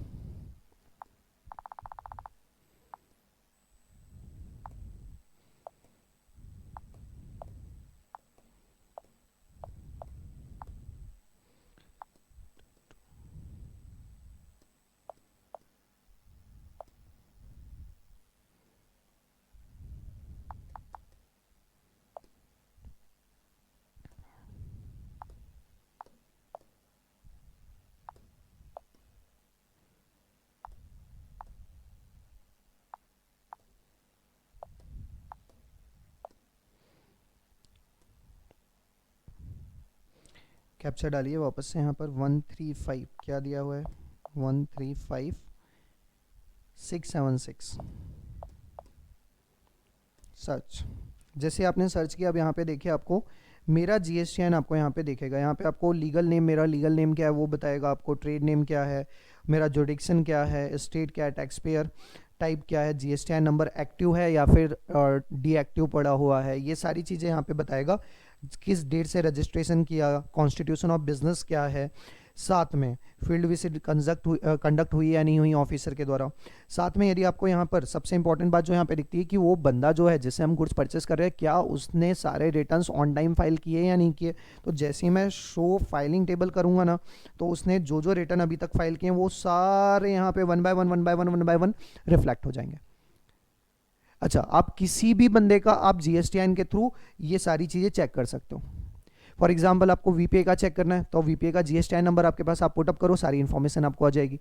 आपने बिग बाजार से गुड्स परचेस किया, उन्होंने आपको बिल दिया, वो बिल में चेक करना है तो GSTN आपके पास पता है। या तो जीएसटीआईएन होना चाहिए, या फिर आपके पास पैन होना चाहिए, या फिर वो कंपोजिट डीलर है कि नहीं ये पता करना है। तो ये सेम प्रोसीजर से आप सारी चीज़ें पता कर सकते हैं। ठीक है, अब मैं थोड़ा सा आगे बढ़ता हूँ। सर ये डाउनलोड्स में क्या होता है, यहाँ पे ऑफलाइन टूल्स दिए जाते हैं for the purpose of filing return करने की यूटिलिटीज़ वगैरह यहाँ पर होती है जनरली। जीएसटी लॉ में, जब आप जीएसटी लॉ में जाओगे तो ये आपको सीबीआईसी के पोर्टल में डाल देता है, और वहाँ पे आपको डिफरेंट जो भी स्टेट का आपको लॉ चाहिए, सीजीएसटी लॉ चाहिए, आईजीएसटी लॉ चाहिए, तो वो सारे लॉ आपको यहाँ पर मिल जाएंगे। सबसे इंपॉर्टेंट जो यहाँ पे पोर्टल होता है वो होता है सर्विसेज को थोड़ा सा छोड़ के मैं होम में आता हूँ। होम में बेसिकली आप देखेंगे तो आपको जितने भी अपडेट्स आ रहे हैं, डेली अपडेट्स होते हैं, वो सारे अपडेट्स आपको यहाँ पर दिखेंगे। साथ में जो अपकमिंग ड्यू डेट्स है वो यहाँ पर आपको नजर आती है। ठीक है, सबसे इंपॉर्टेंट यहाँ पर जो टैब होता है दैट इज सर्विस। जैसे आप सर्विस को टैप करोगे, हमने क्या बोला था, GSTN is a section 8 company, यदि आपको याद हो तो। ये क्या हो रहा है, हाँ जी सर्विस, हाँ ये सर्विस हमने क्या पढ़ा था, GSTN is a section 8 company developed by the government and IT companies for the purpose of providing interface between the assessee and department between the central and state, और it's going to be facilitate return, payment, registration, everything. Yes यही बोला था। अब देखो जैसे आप services में जाओगे तो registration, payment, user service, refund, e-way bill system. E-way bill का जो सिस्टम है वो सेपरेट डिजाइन किया गया है, वो जीएसटीएन के थ्रू रन नहीं होता, उसके लिए सेपरेट हमने पोर्टल बना रखा है, उसकी बातें हम करेंगे। बट ई-वे बिल को छोड़ के बाकी जितने भी काम है वो सारे यहीं पर होंगे। अब जैसे आज मुझे क्या करवाना है, रजिस्ट्रेशन, तो मैं रजिस्ट्रेशन के पोर्टल में गया। ठीक है, जैसे ही मैं रजिस्ट्रेशन में जाता हूं वो मुझसे पूछता है कि आपको न्यू रजिस्ट्रेशन करवाना है, या फिर ट्रैक एप्लीकेशन स्टेटस, आपने ऑलरेडी एप्लीकेशन फाइल कर दी उसका स्टेटस चेक करना है, या फिर एप्लीकेशन फॉर फाइलिंग क्लैरिफिकेशन। तो मैंने कहा जी हमें तो न्यू रजिस्ट्रेशन करवाना है, चलो न्यू रजिस्ट्रेशन में आ जाओ। मैंने जैसे ही न्यू रजिस्ट्रेशन में क्लिक किया वैसे ही इन्होंने मेरे लिए क्या ओपन कर दिया, ये सारी चीज़ें जो मैं आपको अभी थोड़ी देर पहले बता रहा था, क्या कि जो छोटी मोटी इन्फॉर्मेशन है वो आपसे पैन मांगेगा, ईमेल आईडी मांगेगा और मोबाइल मांगेगा, और सबसे इंपॉर्टेंट ये 3 इन्फॉर्मेशन ही होती है। ये जो अभी एज ऑफ नाउ आपके सामने दिख रहा है ना, this is nothing but the part A of GST REG 01। This is nothing but the part A of the GST REG 01, और इसमें बेसिकली सबसे इंपॉर्टेंट जो आपसे मांगा गया है वो क्या मांगा जाता है, mobile number, email ID, mobile number, email ID और PAN number. PAN number system खुद वेरीफाई कर लेता है, ईमेल आईडी और मोबाइल नंबर का ओटीपी के थ्रू हमें वेरीफाई करवाना पड़ता है। जब मैं यहाँ पे प्रोसीड कर दूंगा ये सारी इंफॉर्मेशन देकर, तो मुझे वो पार्ट बी में ले जाएगा। ये सारा वेरिफिकेशन होने के बाद हम कहाँ पर चले जाएंगे, पार्ट बी में। कहाँ जाएंगे बेटा, पार्ट बी। अब क्या होगा, जैसे ये तीनों इन्फॉर्मेशन आप सबमिट कर देंगे वैसे ही आपका एक ARN नंबर जनरेट होता है। क्या जनरेट होगा बताओ तो जरा। मैंने क्या कहा सर, आपने कहा कि हमारा एक ARN नंबर जनरेट होगा। ये ARN नंबर क्या होता है, पॉइंट नंबर 3, हमारा एक एप्लीकेशन रेफरेंस नंबर जनरेट होगा।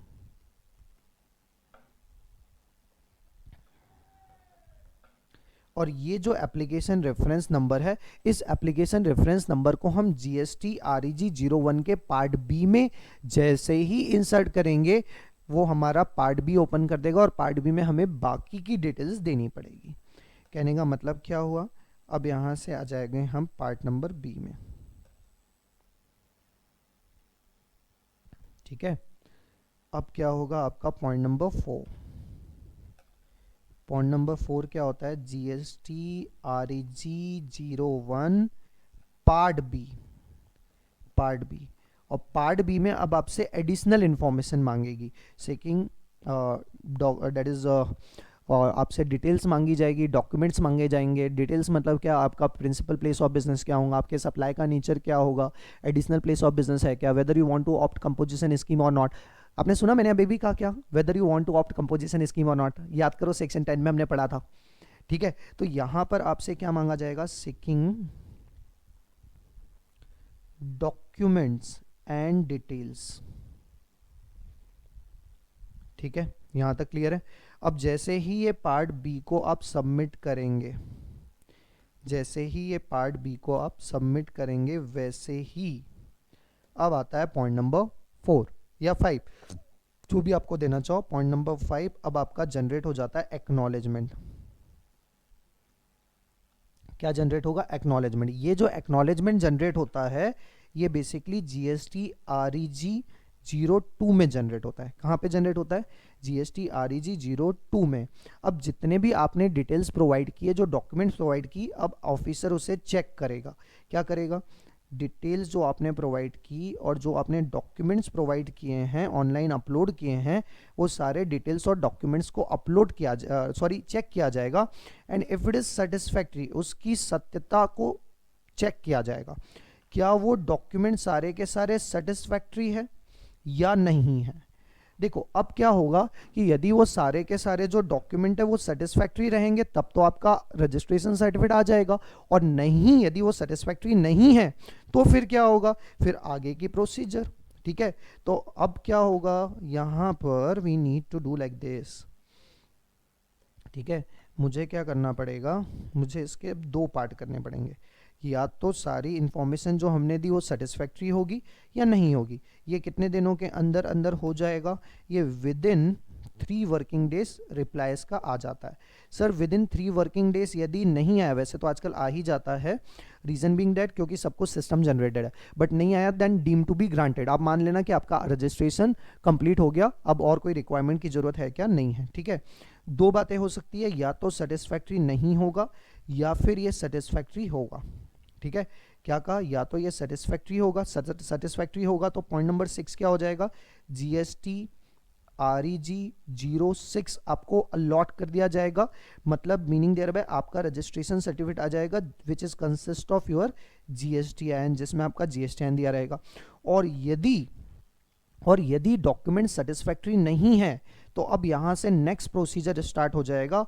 Again point number 6, GST REG। देखो 2 नंबर के फॉर्म तक हो गया था, तो आप मुझसे पूछते थे ना सर एक के बाद आप सीधे 6 नंबर का फॉर्म बताते हो, बाकी के 2 3 4 5 कहां गए? तो अब आएंगे GST REG 03 इशू किया जाएगा। This is nothing but the notice. ये क्या है बेटा? नोटिस फॉर सेकिंग एडिशनल डिटेल्स और डॉक्यूमेंट्स। आपसे फर्दर डिटेल्स और डॉक्यूमेंट्स मांगे जा रहे हैं। वो बोल रहे हैं कि हम आपसे सेटिस्फाइड नहीं है, आपको बताना पड़ेगा और भी डिटेल्स आपको देनी पड़ेगी, तब जाके हम आगे की बात करेंगे। हमने बोला चलो जी ठीक है। अब हमने पूछा कि ये डिटेल्स कितने दिन के अंदर दे देनी है, तो उन्होंने बोला विद इन 7 वर्किंग डेज आपको देना कंपलसरी है। कितने दिन के अंदर अंदर? With in 7 working days. With in 7 working days ये सारी डिटेल्स आपको दे देनी है। सर कैसे देनी है वो भी बता दो। तो ये सारी डिटेल्स आपको देनी है in form number GST REG 04, that is submission of, ये क्या है? this form is nothing but the submission of additional information,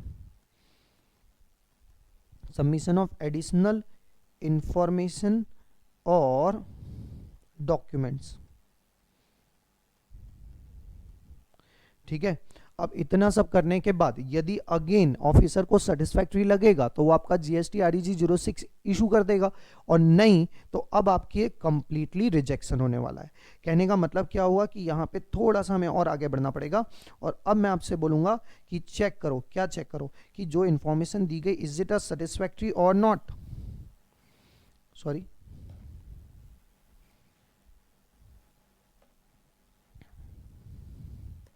हाँ जी, लिखो क्या लिखेंगे? Details are satisfactory.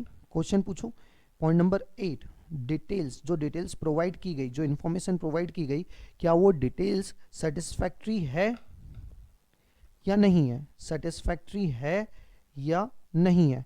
तो यदि वो डिटेल्स सेटिस्फैक्ट्री है, इफ आंसर इज यस, यदि इसका आंसर जो आ रहा है वो आंसर यस आ रहा है, तब तो डरने की कोई बात नहीं है, स्ट्रेट अवे आप उसको सर्टिफिकेट इशू करवा दो।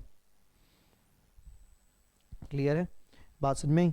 अब क्या होगा? यदि इंफॉर्मेशन सारी की सारी सेटिस्फैक्ट्री है तो मैं उसका क्या इशू करूंगा? सर्टिफिकेट। मतलब कुछ ऐसा हो जाएगा। पॉइंट नंबर क्या करूं? यस, तो पॉइंट नंबर 6। और नो, यदि अभी भी सेटिस्फैक्ट्री नहीं है तो अब क्या करेंगे? अब तो अल्टीमेटली लास्ट रिजॉर्ट बच जाता है। If answer is no, not satisfactory in the opinion of the assessing officer, then he will issue a GST REG 05, meaning thereby क्या होगा पता है? Rejection of registration application. Completely आपकी application को reject कर दिया जाएगा। और अब आपको यदि रजिस्ट्रेशन करवाना है तो फिर से GST REG 01 से स्टार्ट करना पड़ेगा। क्लियर है? क्या क्या बातें हुई वापस से मैं आपको रिपीट कर दूं। देखो, सबसे पहले तो मैं GST www.gst.gov.in that is a GSTN portal access करूंगा। उसके सर्विस वाले टैब में जाना, सर्विस वाले टैब में आपको रजिस्ट्रेशन दिखेगा, रजिस्ट्रेशन में new application that is GST REG 01 का फॉर्म नंबर A ओपन करना। उसमें से आपसे वो कुछ इंफॉर्मेशन मांगेगा, दैट इज आपका नाम, legal name, mobile number sorry, email ID और पैन। मोबाइल नंबर और ईमेल आईडी का OTP वेरिफिकेशन हो जाएगा और पैन का सिस्टम बेस्ड वेरिफिकेशन होगा।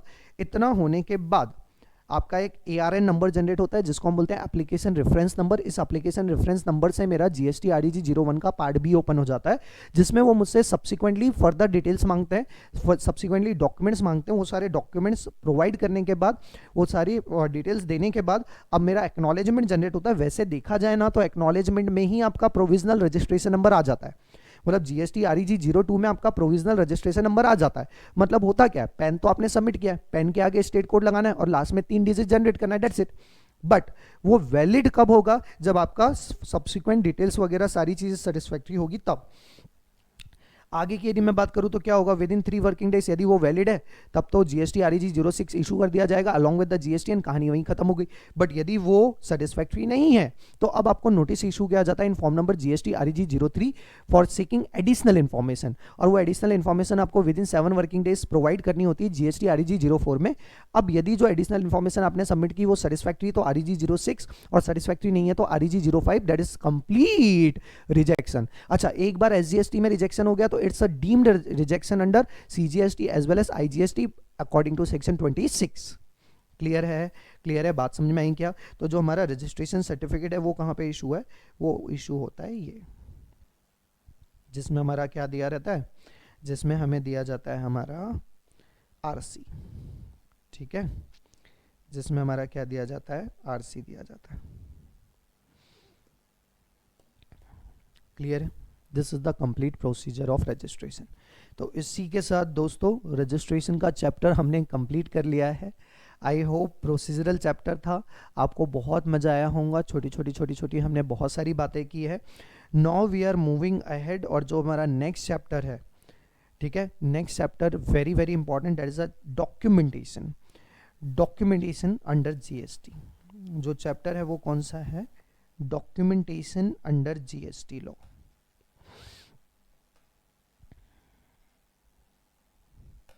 Sir documentation under GST law मतलब आप यहाँ पर क्या बातें करने वाले हैं, इसका एक और नाम आप बोल सकते हैं, that is it's nothing but the tax invoice,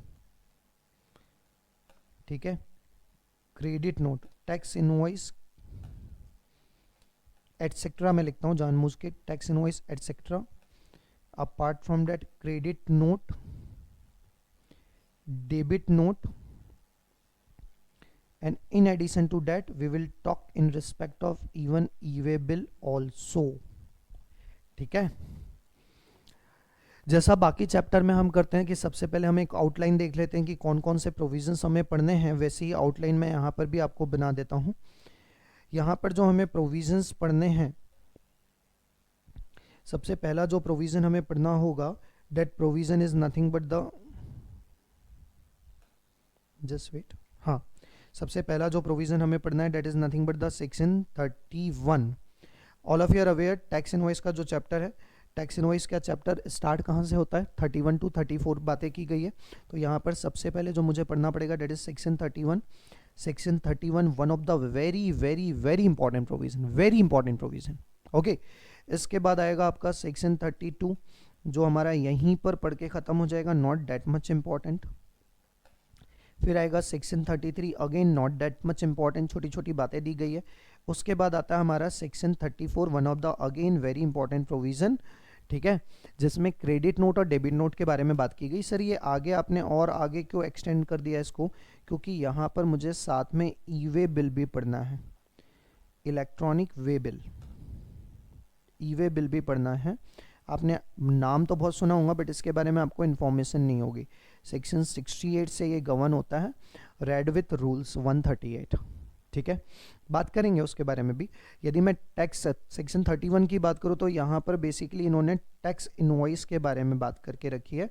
tax invoice में यहाँ पर एटसेट्रा लिख रहा हूँ।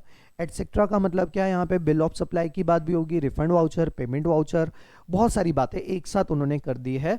That is the reason revised invoice. तो टैक्स इनवॉइस की इन टोटलिटी बातें हम सेक्शन 31 के अकॉर्डिंगली करेंगे। सर सेक्शन 32 में क्या होगा? Section 32 talk in respect of prohibition on unauthorise collection of taxes. कहने का मतलब क्या है? For example, if you are unregistered person, then you can not collect taxes from the customer. If you opted for composition scheme, again you can not collect taxes from the customer.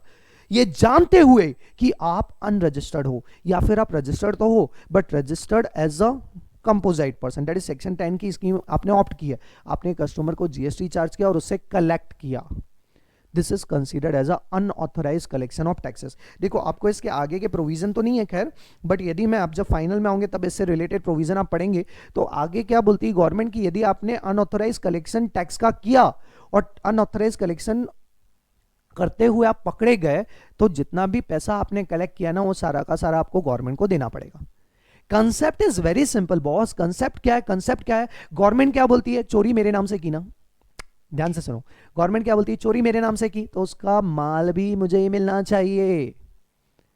मतलब ये तो बहुत ही हो गया, बदनाम मैं हूं और माल किसी और को मिले। कहने का मतलब क्या हुआ? ये सपोज आई एम अनरजिस्टर्ड और मैं विलेज में रूरल एरिया में वर्क कर रहा हूं, मुझे पता है मैं अनरजिस्टर्ड हूं बट मुझे ये पता है कि मेरे गुड जो है वो 18% में बिलोंग करते हैं, मैं कस्टमर को 18% टैक्स लगा के दे देता हूं। अच्छा, कस्टमर तो जीएसटी आईटीसी क्लेम करने वाला नहीं है, ठीक है। अच्छा, वो मुझसे बोल भी रहा है सर कि 18% एक्स्ट्रा आप क्यों ले रहे हो, ठीक है, जीएसटी आप क्यों लगा रहे हो? तो मैंने कहा अरे ये तो गवर्नमेंट की बात है, हम क्या कर सकते हैं उसमें, गवर्नमेंट ने लगाया, हमने आपको लगाया, बदनाम गवर्नमेंट हो रही है। और पैसे किसकी जेब में जाएंगे? मेरी जेब में। गवर्नमेंट को मुझे देना नहीं है। क्यों नहीं देना? क्यों नहीं देना? क्योंकि मैं तो वैसे भी अनरजिस्टर्ड हूं, मुझे पता है बट उसे नहीं पता। आप समझ रहे हो? या फिर कलेक्ट कुछ और रेट करना था, आपने ज्यादा रेट से कलेक्ट किया। तो ये सारा जो अनऑथराइज कलेक्शन है, गवर्नमेंट क्या बोलती है? बदनाम आपने मुझे किया, चोरी मेरे नाम से की है तो चोरी का माल भी मुझे मिलना चाहिए। तो आगे के प्रोविजन जब हम देखते हैं ना, तो आगे के प्रोविजन में इन्होंने क्या लिख रखा है पता है? आगे के प्रोविजन में इन्होंने लिख रखा है कि यदि आपने अनऑथराइज कलेक्शन किया, this is considered as unauthorise collection. इस अनऑथराइज कलेक्शन का जो बेनिफिट है, इस अनऑथराइज कलेक्शन से जो पैसे आपने कलेक्ट किए वो सारे के सारे पैसे किसे मिलेंगे? हमें मिलेंगे। Is it clear? बात समझ में आई क्या? यहां तक बात समझ में आ रही है? यहां तक इज इट क्लियर? हाँ या नहीं, कुछ तो बोलो।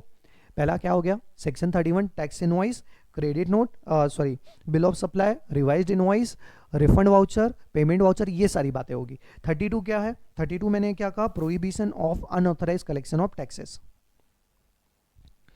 Prohibition of unauthorised collection of taxes.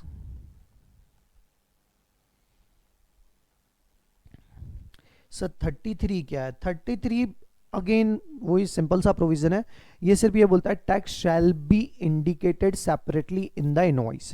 Again इसका कॉन्ट्राडिक्टरी प्रोविजन जो रूल है, इन्होंने रूल नंबर 35 बना के रखा है जिसमें लिखा है कि यदि आपने inclusive of taxes amount show किया है तो उसमें रिवर्स कैलकुलेशन। दोनों आपस में कॉन्ट्राडिक्टरी है बट ठीक है, दोनों में चलती बात है, ठीक है। तो यहां पर इन्होंने क्या लिख रखा है? Tax shall be indicated separately।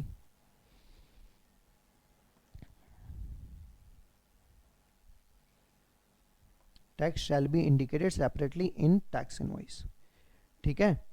अच्छा, सर 34 क्या बोलता है? सर 34 में इन्होंने बोला हुआ है क्रेडिट नोट और डेबिट नोट। किस बारे में बात की बेटा? इन respect of credit note and debit note. Credit note क्या होता है, डेबिट नोट क्या होता है? आई नो डेट आपको ऑलरेडी पता है बट बहुत सारी बातें एडिशनल होगी यहाँ पे जो आपने कभी सुनी भी नहीं होंगी, क्योंकि यहाँ पे क्रेडिट नोट का कंसेप्ट वो नहीं है जो आप अभी तक पढ़ते हुए आए हो। हाँ, बहुत सारे लोगों को ये मिसकंसेप्शन होता है कि क्रेडिट नोट और डेबिट नोट का कंसेप्ट वही है, जिसके कारण बहुत सारे इश्यूज क्रिएट हुए। बट ठीक है, मैं आपसे वो डिस्कस करूंगा सेक्शन 34 में। This is all about this particular chapter. गिनती के सिर्फ 1 2 3 4 5 ही प्रोविजन पढ़ने। E-way bill along with the rules आप लिख सकते हो यहाँ पे, रेड विथ रूल्स। वैसे तो सभी में रूल्स हमें साथ में पढ़ना है, सिर्फ इसके साथ नहीं, इवन बाकी 31, 32, 33, 34 में भी रूल पढ़ना है।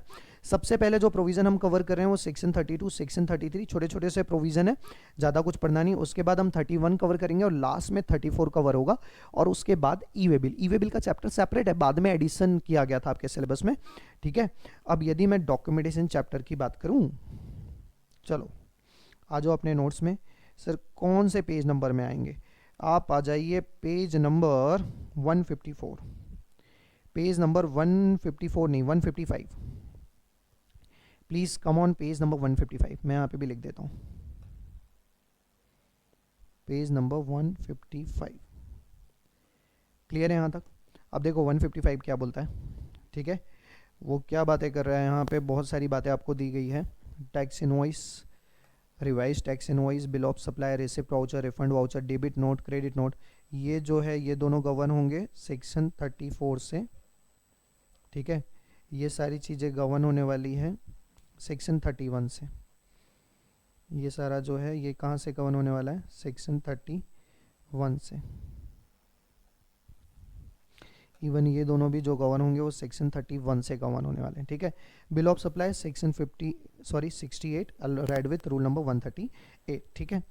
थोड़ा सा और आगे बढ़ जाते हैं, आगे बढ़ो, बढ़ते जाओ बढ़ते जाओ बढ़ते जाओ। हाँ जी, 31, 32, 33, 34, ठीक है। सबसे पहले आज हम 32 और 33 पढ़ रहे हैं। 32, 33 हम यहीं से पढ़ के कंप्लीट कर लेते हैं। इसके बाद हम 32, 33 की बात नहीं करेंगे, बिकॉज उसमें ज़्यादा कुछ दिया नहीं है, ठीक है। तो सबसे पहले आप मुझे बताइए 32 क्या है? एवरीवन 32 क्या बोल रहा है? 32 बोलता है unregistered person can not collect GST. Unregistered person can not collect GST, जो हम बात कर रहे थे। क्या बोल रहा है पहला portion? Unregistered person can not collect GST. और दूसरा क्या बोलता है? Registered person shall collect GST as per the provision of the act.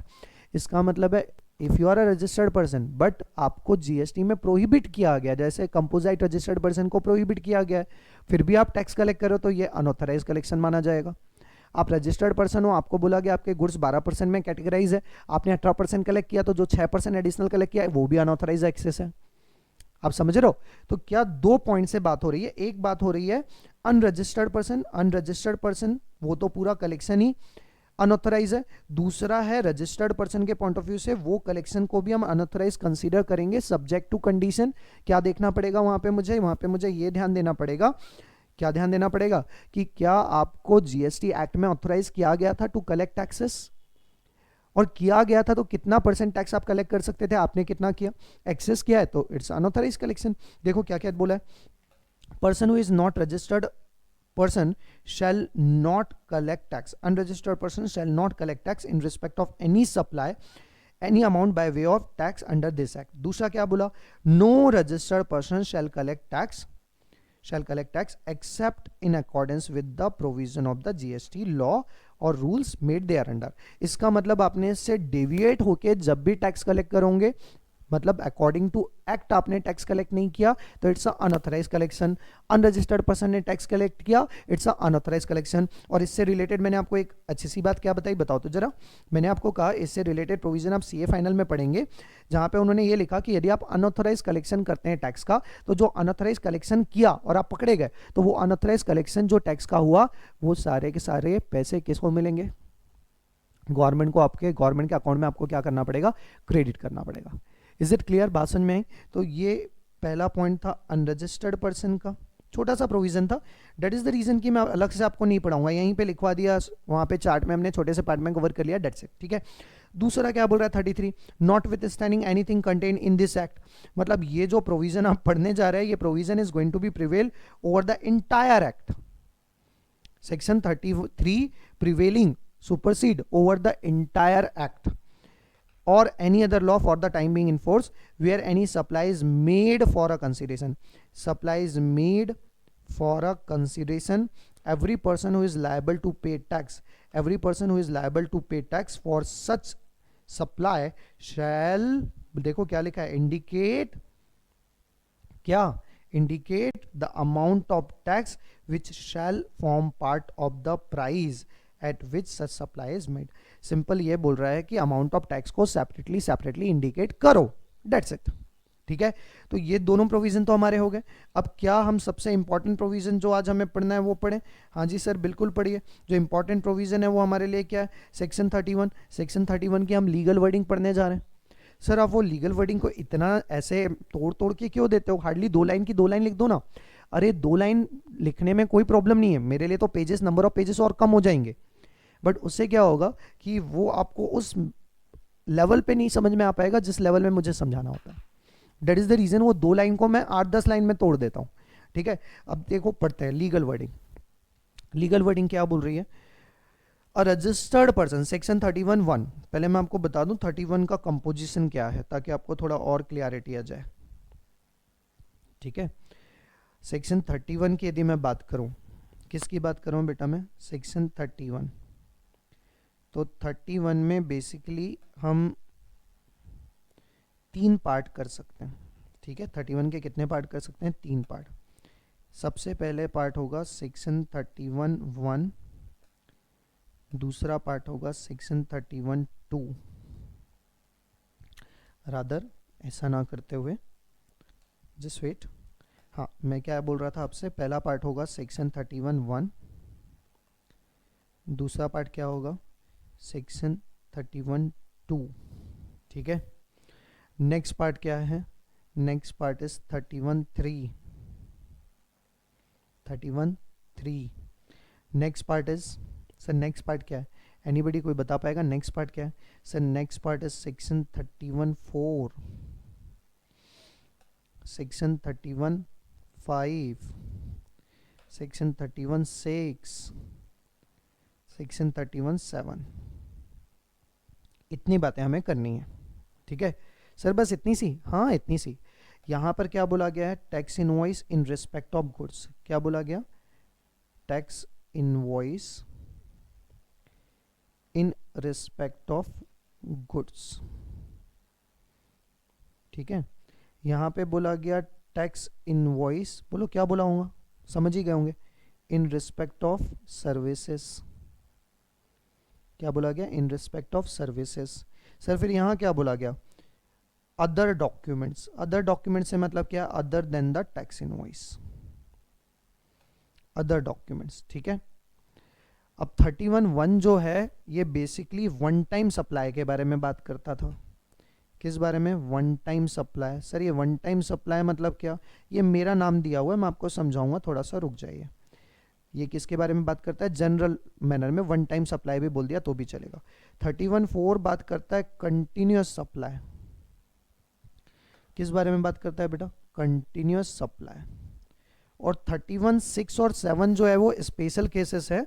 31(7) की बात करूं तो ये बात करता है goods sent on approval basis, goods sent on approval basis. और 31(6) जो बात करता है that is cessation of service,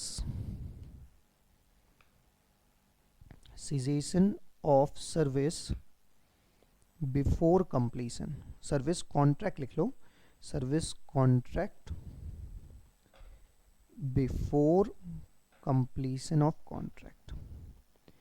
अच्छा सर बस इतना ही पढ़ना है? हाँ जी बस इतना ही। सर 31(3) भी अभी कुछ लिखा है या बस 31(3) है? नहीं नहीं नहीं, 31(3) में भी बहुत कुछ है। ए 31(3) A B C D E F G, इतने पॉइंट है। ठीक है, एकदम इजी है ना। 31(3) A B C D E F G। अब ए क्या है? ए बात करता है रिवाइज्ड इनवॉइस के बारे में। किस बारे में बात करता है? Revised invoice. बी बात करता है लो वैल्यू सप्लाई। किस बारे में बात करेगा? Low value supply. सी बात करता है जिसके बारे में आपको बहुत समय से सुनना था, that is bill of supply. Bill of supply पता है क्या होता है? कहीं सुना आपने बिल ऑफ सप्लाई? हाँ जी सर, हमने ये बिल ऑफ सप्लाई वर्ड बहुत बार सुना है। बीओएस बोर्ड ऑफ स्टडीज नहीं, बिल ऑफ सप्लाई। यहाँ पे बीओएस का मतलब क्या है? Bill of supply.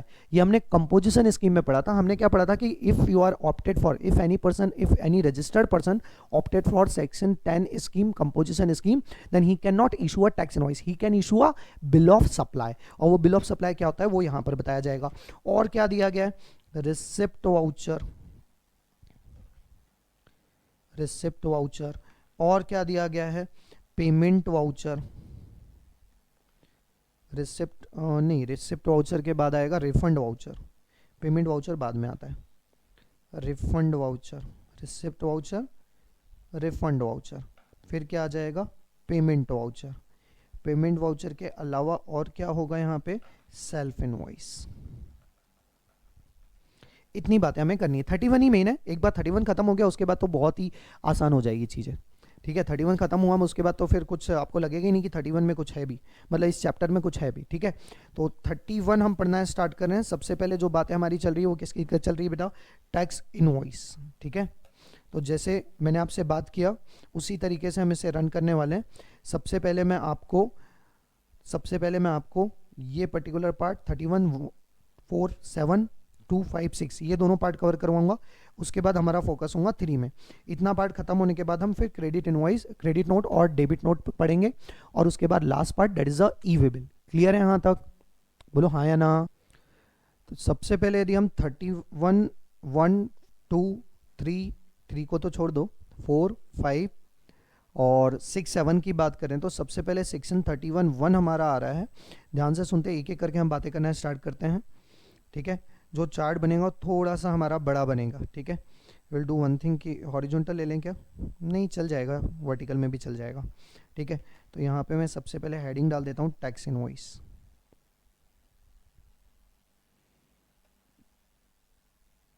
क्या हेडिंग डालेंगे, टैक्स इनवॉइस। एवरीवन हेडिंग डाल दीजिए टैक्स इनवॉइस।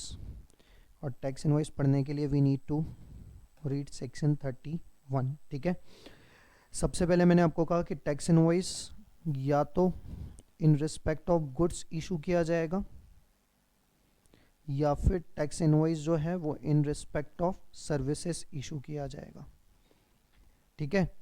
गुड्स के लिए फर्दर हमने इसे डिवाइड कर रखा था, 3 पार्ट में डिवाइड किया हमने, 31, 31, 4 एंड 31, 7।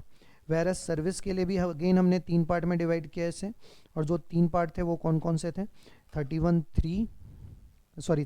2, उसके बाद 5 एंड 6, ठीक है।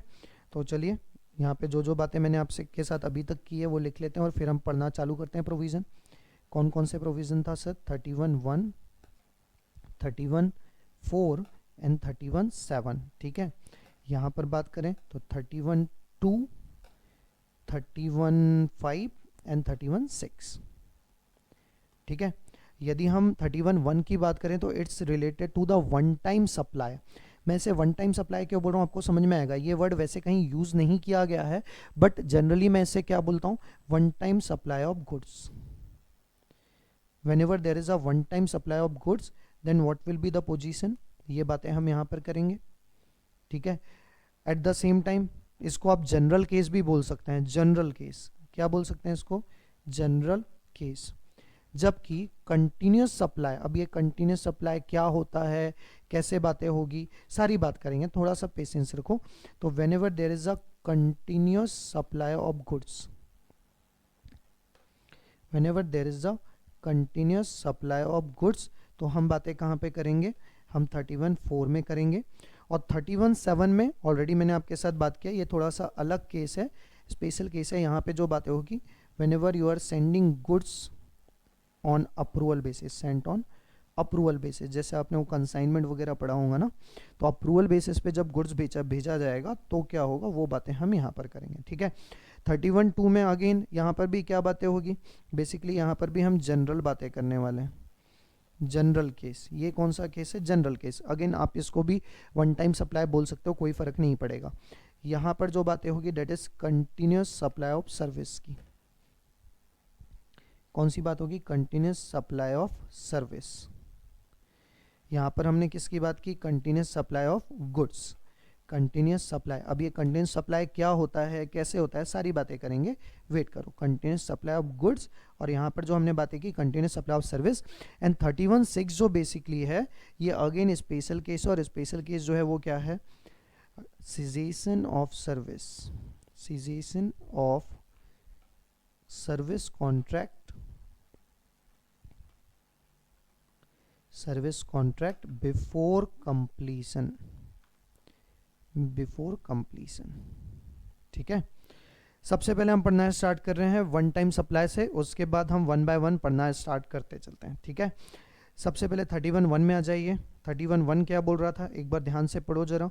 31(1) बोलता है registered person, point to be noted, a registered person, point to be noted, registered person supplying a taxable goods, registered person supplying a taxable goods, registered person supplying a taxable goods, ध्यान से पढ़े रहो ना, shall, registered person supplying a taxable goods shall, जितना मैं पढ़ा रहा हूँ, जैसा मैं पढ़ा रहा हूँ अभी वैसा ही पढ़ना है, बुक साथ में लेके बैठो। Registered person supplying a taxable goods shall issue a tax invoice. अभी जितना पढ़ा है बस उतना ही पढ़ना है। सर क्या क्या पढ़ा है आपने, registered person supplying taxable goods shall issue a tax invoice, बस इतना ही पढ़ाया। क्या पढ़ाया, registered person supplying taxable goods shall issue a tax invoice, that's it.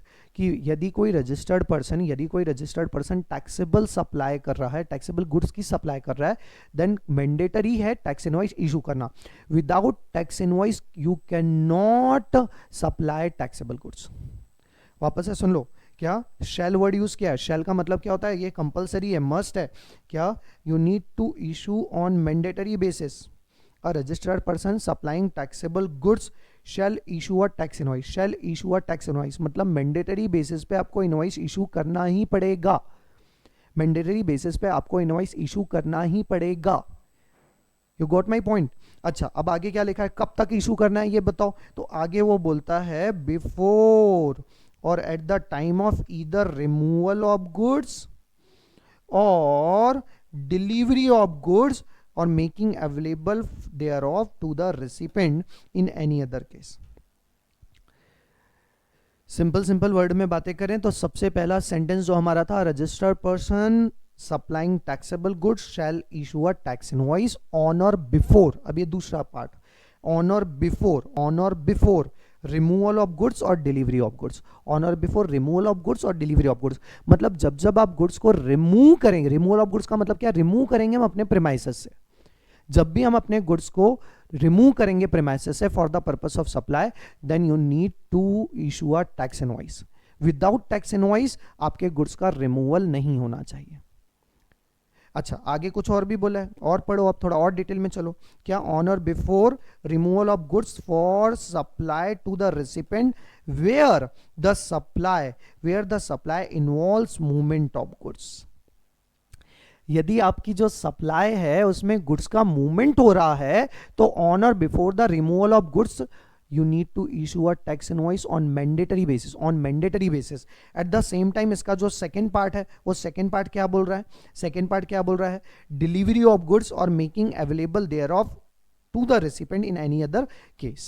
ठीक है, मतलब इसके अलावा यदि मूवमेंट, गुड्स का मूवमेंट नहीं हो रहा, विदाउट मूवमेंट यदि गुड्स ट्रांसफर किए जा रहे हैं, सर ऐसा कैसे हो सकता है, विदाउट मूवमेंट भी गुड्स ट्रांसफर हो सकते हैं, हाँ हो सकते हैं, थ्रू डॉक्यूमेंट्स हम बात करेंगे। तो विदाउट मूवमेंट यदि गुड्स ट्रांसफर हो रहे हैं तो उस पर्टिकुलर सिचुएशन में you need to issue an invoice on or before the date of delivery of goods or on or before the date making available to the recipient। Clear है यहां तक। अब यदि यहां पर थोड़ा और बातें आगे की पढ़े तो आगे और क्या लिखा है वो पढ़ते हैं। Showing, third part, showing the description, quantity, value of goods, tax charge and such other particulars as may be prescribed. आप मुझे बताओ एस में बी प्रिस्क्राइब का मतलब क्या है। Sir S may be prescribe का मतलब होता है एज पर दी रूल्स। क्या, एज पर दी रूल्स। तो सर क्या हमने इसके लिए रूल्स बना के रखा है, हाँ जी हमने जो रूल्स बनाए डेट इज रूल नंबर 46। इसका मतलब ऊपर वाली लाइन में जो लिखा है वो हमारे लिए इतना काम का भी नहीं है, क्योंकि जब रूल्स में ही सारी बातें इन्होंने लिख रखी है, एज पर दी रूल सारे पर्टिकुलर्स मौजूद होने चाहिए इनवॉइस में, तो हम रूल्स ही पढ़ेंगे ना, टैक्स इनवॉइस हम पढ़ लेंगे, देखेंगे उसका फॉर्मेट क्या होता है। ठीक है, तो रूल नंबर 46 हमें क्या बताता है, what are the particulars should be present in a valid invoice.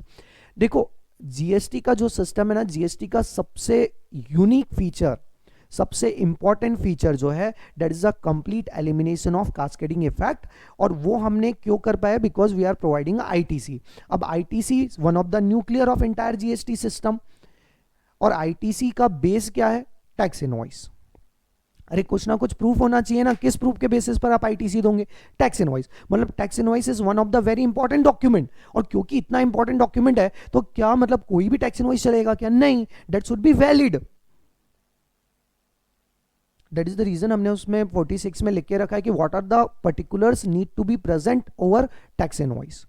ठीक है, अच्छा यहां तक की बातें क्लियर है क्या? हाँ जी सर क्लियर है। आगे कुछ और भी लिखा है, provided that the government may on the recommendation of the council by notification specify the category of goods or services, category of goods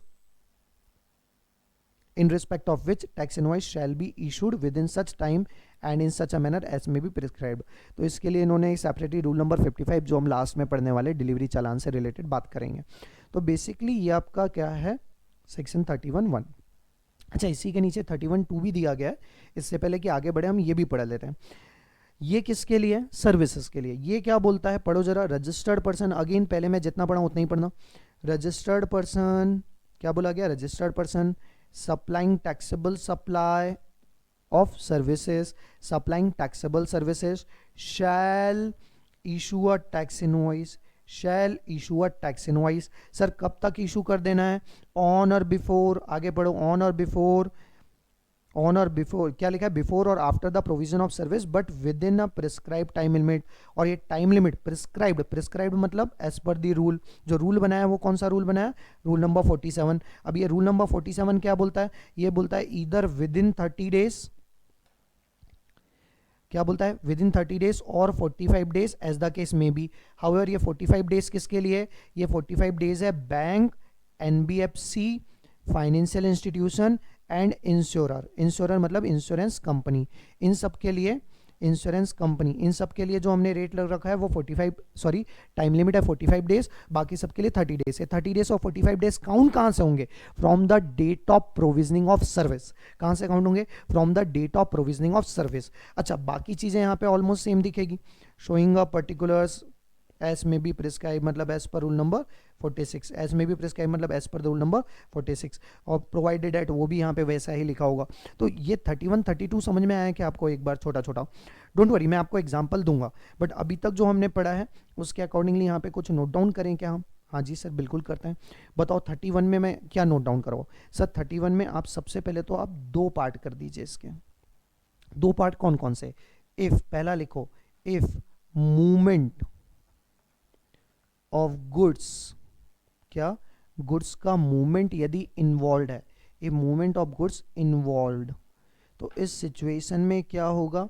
इस सिचुएशन में हम बोलेंगे you need to issue a tax invoice on or before the date of removal, on or before removal of goods from your premises, removal of goods from your premises. Is it clear? ये पहला part clear है। दूसरा part क्या बोलता था? Other cases, इसको छोड़ के other cases. Sir other cases से आपका क्या मतलब था? अदर केसेस से मेरा मतलब था जहां पे मूवमेंट ऑफ गुड्स का इन्वॉल्वमेंट नहीं है। सर एग्जांपल देंगे, पेशेंस से रखो, मैं समझा रहा हूं, वन बाय वन हम एग्जांपल भी लेंगे। तो यहां पर हमारा जो इनवॉइस है that should be issued on or before, क्या बोलूं? Date of delivery of goods, date of delivery of goods, or date of delivery of goods, or making available for the purpose of recipient, making available to the recipient, making available to recipient, making available to recipient. Clear है? अब यदि मैं 31(2) की बात करूं, 31(2) भी general case है। General case में मैंने यहां पर क्या कहा आपको? मैंने यहां पर कहा कि in case of services you need to issue a tax invoice on or before the specified time limit. और वो स्पेसिफाइड टाइम लिमिट क्या है? वो स्पेसिफाइड टाइम लिमिट, बोलो बोलो बोलो बेटा, स्पेसिफाइड टाइम लिमिट क्या है? As per the rule. Rule कौन सा है? Rule number 47। अभी तक दो रूल के बारे में मैंने डिस्कशन आपसे किया। एक रूल जो था हमारा, एक रूल जो था वो रूल कौन सा था बेटा? बोलते जाओ, फटाफट बोलते चलो। सर हमारा पहला जो रूल था, हाँ जी, फर्स्ट जो रूल था, that rule is nothing but the, बोलो क्या था? That rule is rule number 46। यही पढ़ा ना? कौन सा रूल था? Rule number 46। और 46 के बाद हमने कौन सा रूल बोला? Rule number 47। इसके बाद एक और रूल जो हम यहाँ पर पढ़ने वाले हैं दैट इज रूल नंबर 48। 46 क्या है पता है? 46 पर्टिकुलर्स ऑफ द इनवॉइस। एक इनवॉइस में क्या क्या चीजें प्रेजेंट होना चाहिए? Particulars of tax invoice. एक टैक्स इनवॉइस में क्या क्या चीज़ें प्रेजेंट होनी चाहिए वो कौन बताएगा? Rule number 46। 47 क्या था? Time limit. अच्छा, टाइम लिमिट मैंने आपको कितनी बताई? मैंने आपको कहा कि बेटा जो टाइम लिमिट है इधर 30 डेज और 45 days depending on the nature of the supplier, और 48 जो है this one is the manner of issuance of invoice. इसके बारे में मैं आपसे ऊपर चर्चा कर लेता हूं, ठीक है। Manner of issuance of invoice का मतलब क्या है? रूल नंबर 48 यहां पे मैं स्टार मार्क करके लिखता हूं। रूल नंबर 48, रूल 48 मैंने क्या कहा? इट्स नथिंग बट द क्या? Manner of issuance of invoice. और रूल नंबर 48 क्या बोलता है कि जो आपका इनवॉइस है वो कितनी कॉपी में इशू होना चाहिए। तो बेसिकली क्या होता है यहाँ पर डिपेंड करेगा कितनी कॉपी में इशू होना चाहिए इस बात के ऊपर कि जो सप्लाई है इन case of supply of goods की सप्लाई है या सर्विस की सप्लाई है। इन case of supply of goods कितनी कॉपी में? 3 कॉपी में, दैट इज ट्रिप्लीकेट इशू होना चाहिए। कैसे इशू होना चाहिए? ट्रिप्लीकेट। कितनी कॉपी? 3 कॉपी, ठीक है। और सेकंड क्या है? इन case of supply of services, और इसमें कितनी कॉपी में इशू होना चाहिए? 2 कॉपी में इशू होना चाहिए, ठीक है। अब 3 कॉपी किस किस के लिए? तो जो ओरिजिनल कॉपी है it is for the purpose of recipient, ये किसको जाएगी? रेसिपिएंट। जो डुप्लीकेट कॉपी है, डुप्लीकेट कॉपी इज फॉर बोलो बोलो बोलो बोलो ट्रांसपोर्टर या जो कैरियर होता है उसके लिए होती है ये, ठीक है, या जीटीए। और जो ट्रिप्लीकेट कॉपी होती है मतलब लास्ट कॉपी होती है इट इज फॉर सप्लायर। जबकि सर्विस में तो कोई ट्रांसपोर्टेशन का काम ही नहीं होगा जनरली, इसलिए यहाँ पे सिर्फ 2 ही कॉपी है। One is for recipient, original is always for recipient. आपको जब भी बिल मिलता है आपको ओरिजिनल कॉपी दी जाती है ना, कभी आपको कार्बन कॉपी दी जाती है कि नहीं। और डुप्लीकेट इज फॉर, यहाँ पर क्या हो जाएगा बताओ? Duplicate is for supplier. Clear है? तो this is all about section rule number 48, ठीक है। अब मुझे बताओ सेक्शन 31(2) क्या बोल रहा था? एक बार बस बता दो, उसके बाद हम फिर बात करते हैं। ये बोल रहा था कि invoice need to be issued on or before, कब इशू होगा? On or before specified time limit, on or before specified time limit. अब ये स्पेसिफाइड टाइम लिमिट क्या थी? तो सर यहाँ पर हमें बोला गया था दैट इज रूल नंबर 47। और रूल नंबर 47 क्या बोल रहा था? तो रूल नंबर 47 ने हमें बोला कि विद इन 30 डेज, कितने दिन के अंदर बेटा? विद इन 30 डेज ऑब्लिक क्या करूं? 45 डेज। 45 डेज में मैं स्टार मार्क लगाता हूं 30 डेज और 45 डेज फ्रॉम द, कहां से? फ्रॉम द डेट ऑफ बोलो क्या? Date of. मैंने क्या कहा? टोटल हमारे पास कितनी डेट्स होती है सर्विस के केस में? 3। टाइम ऑफ सप्लाई का चैप्टर याद करो। टोटल हमारे पास सर्विस में डेट कितनी होती है? 3। पहला क्या है?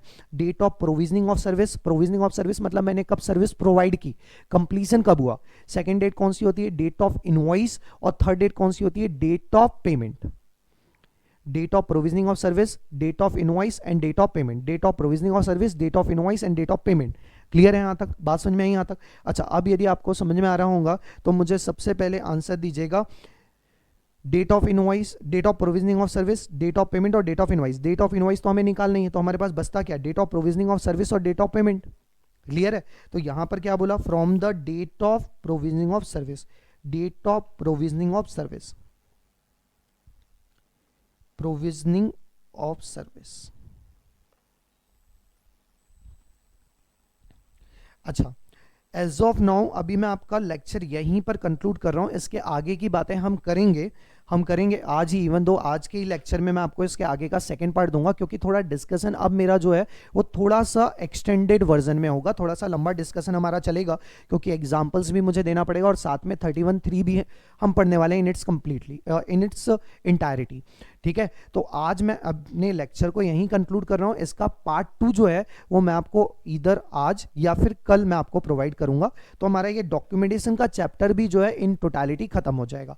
सर डॉक्यूमेंटेशन का चैप्टर से थ्योरेटिकल क्वेश्चन आएगा या प्रैक्टिकल? वैसे तो चैप्टर थ्योरेटिकल है, बट हाँ प्रैक्टिकल सिनारियो आ जाता है। दैट इज आपका इनवॉइस आपको डिफरेंट डेट्स दे दी जाती है और आपको बोला जाता है कि इनवॉइस कब तक इशू होना चाहिए, तो वो प्रैक्टिकल हो जाता है, अदरवाइज ये थ्योरेटिकल है। ठीक है, यहाँ तक की बातें प्लीज रिवाइज कर लीजिएगा, यहाँ तक की बातें पढ़ लीजिए, इसके आगे की बातें हम करेंगे आज नहीं कल। थैंक यू, अपना बहुत ख्याल रखिए, stay tune, stay safe, thank you.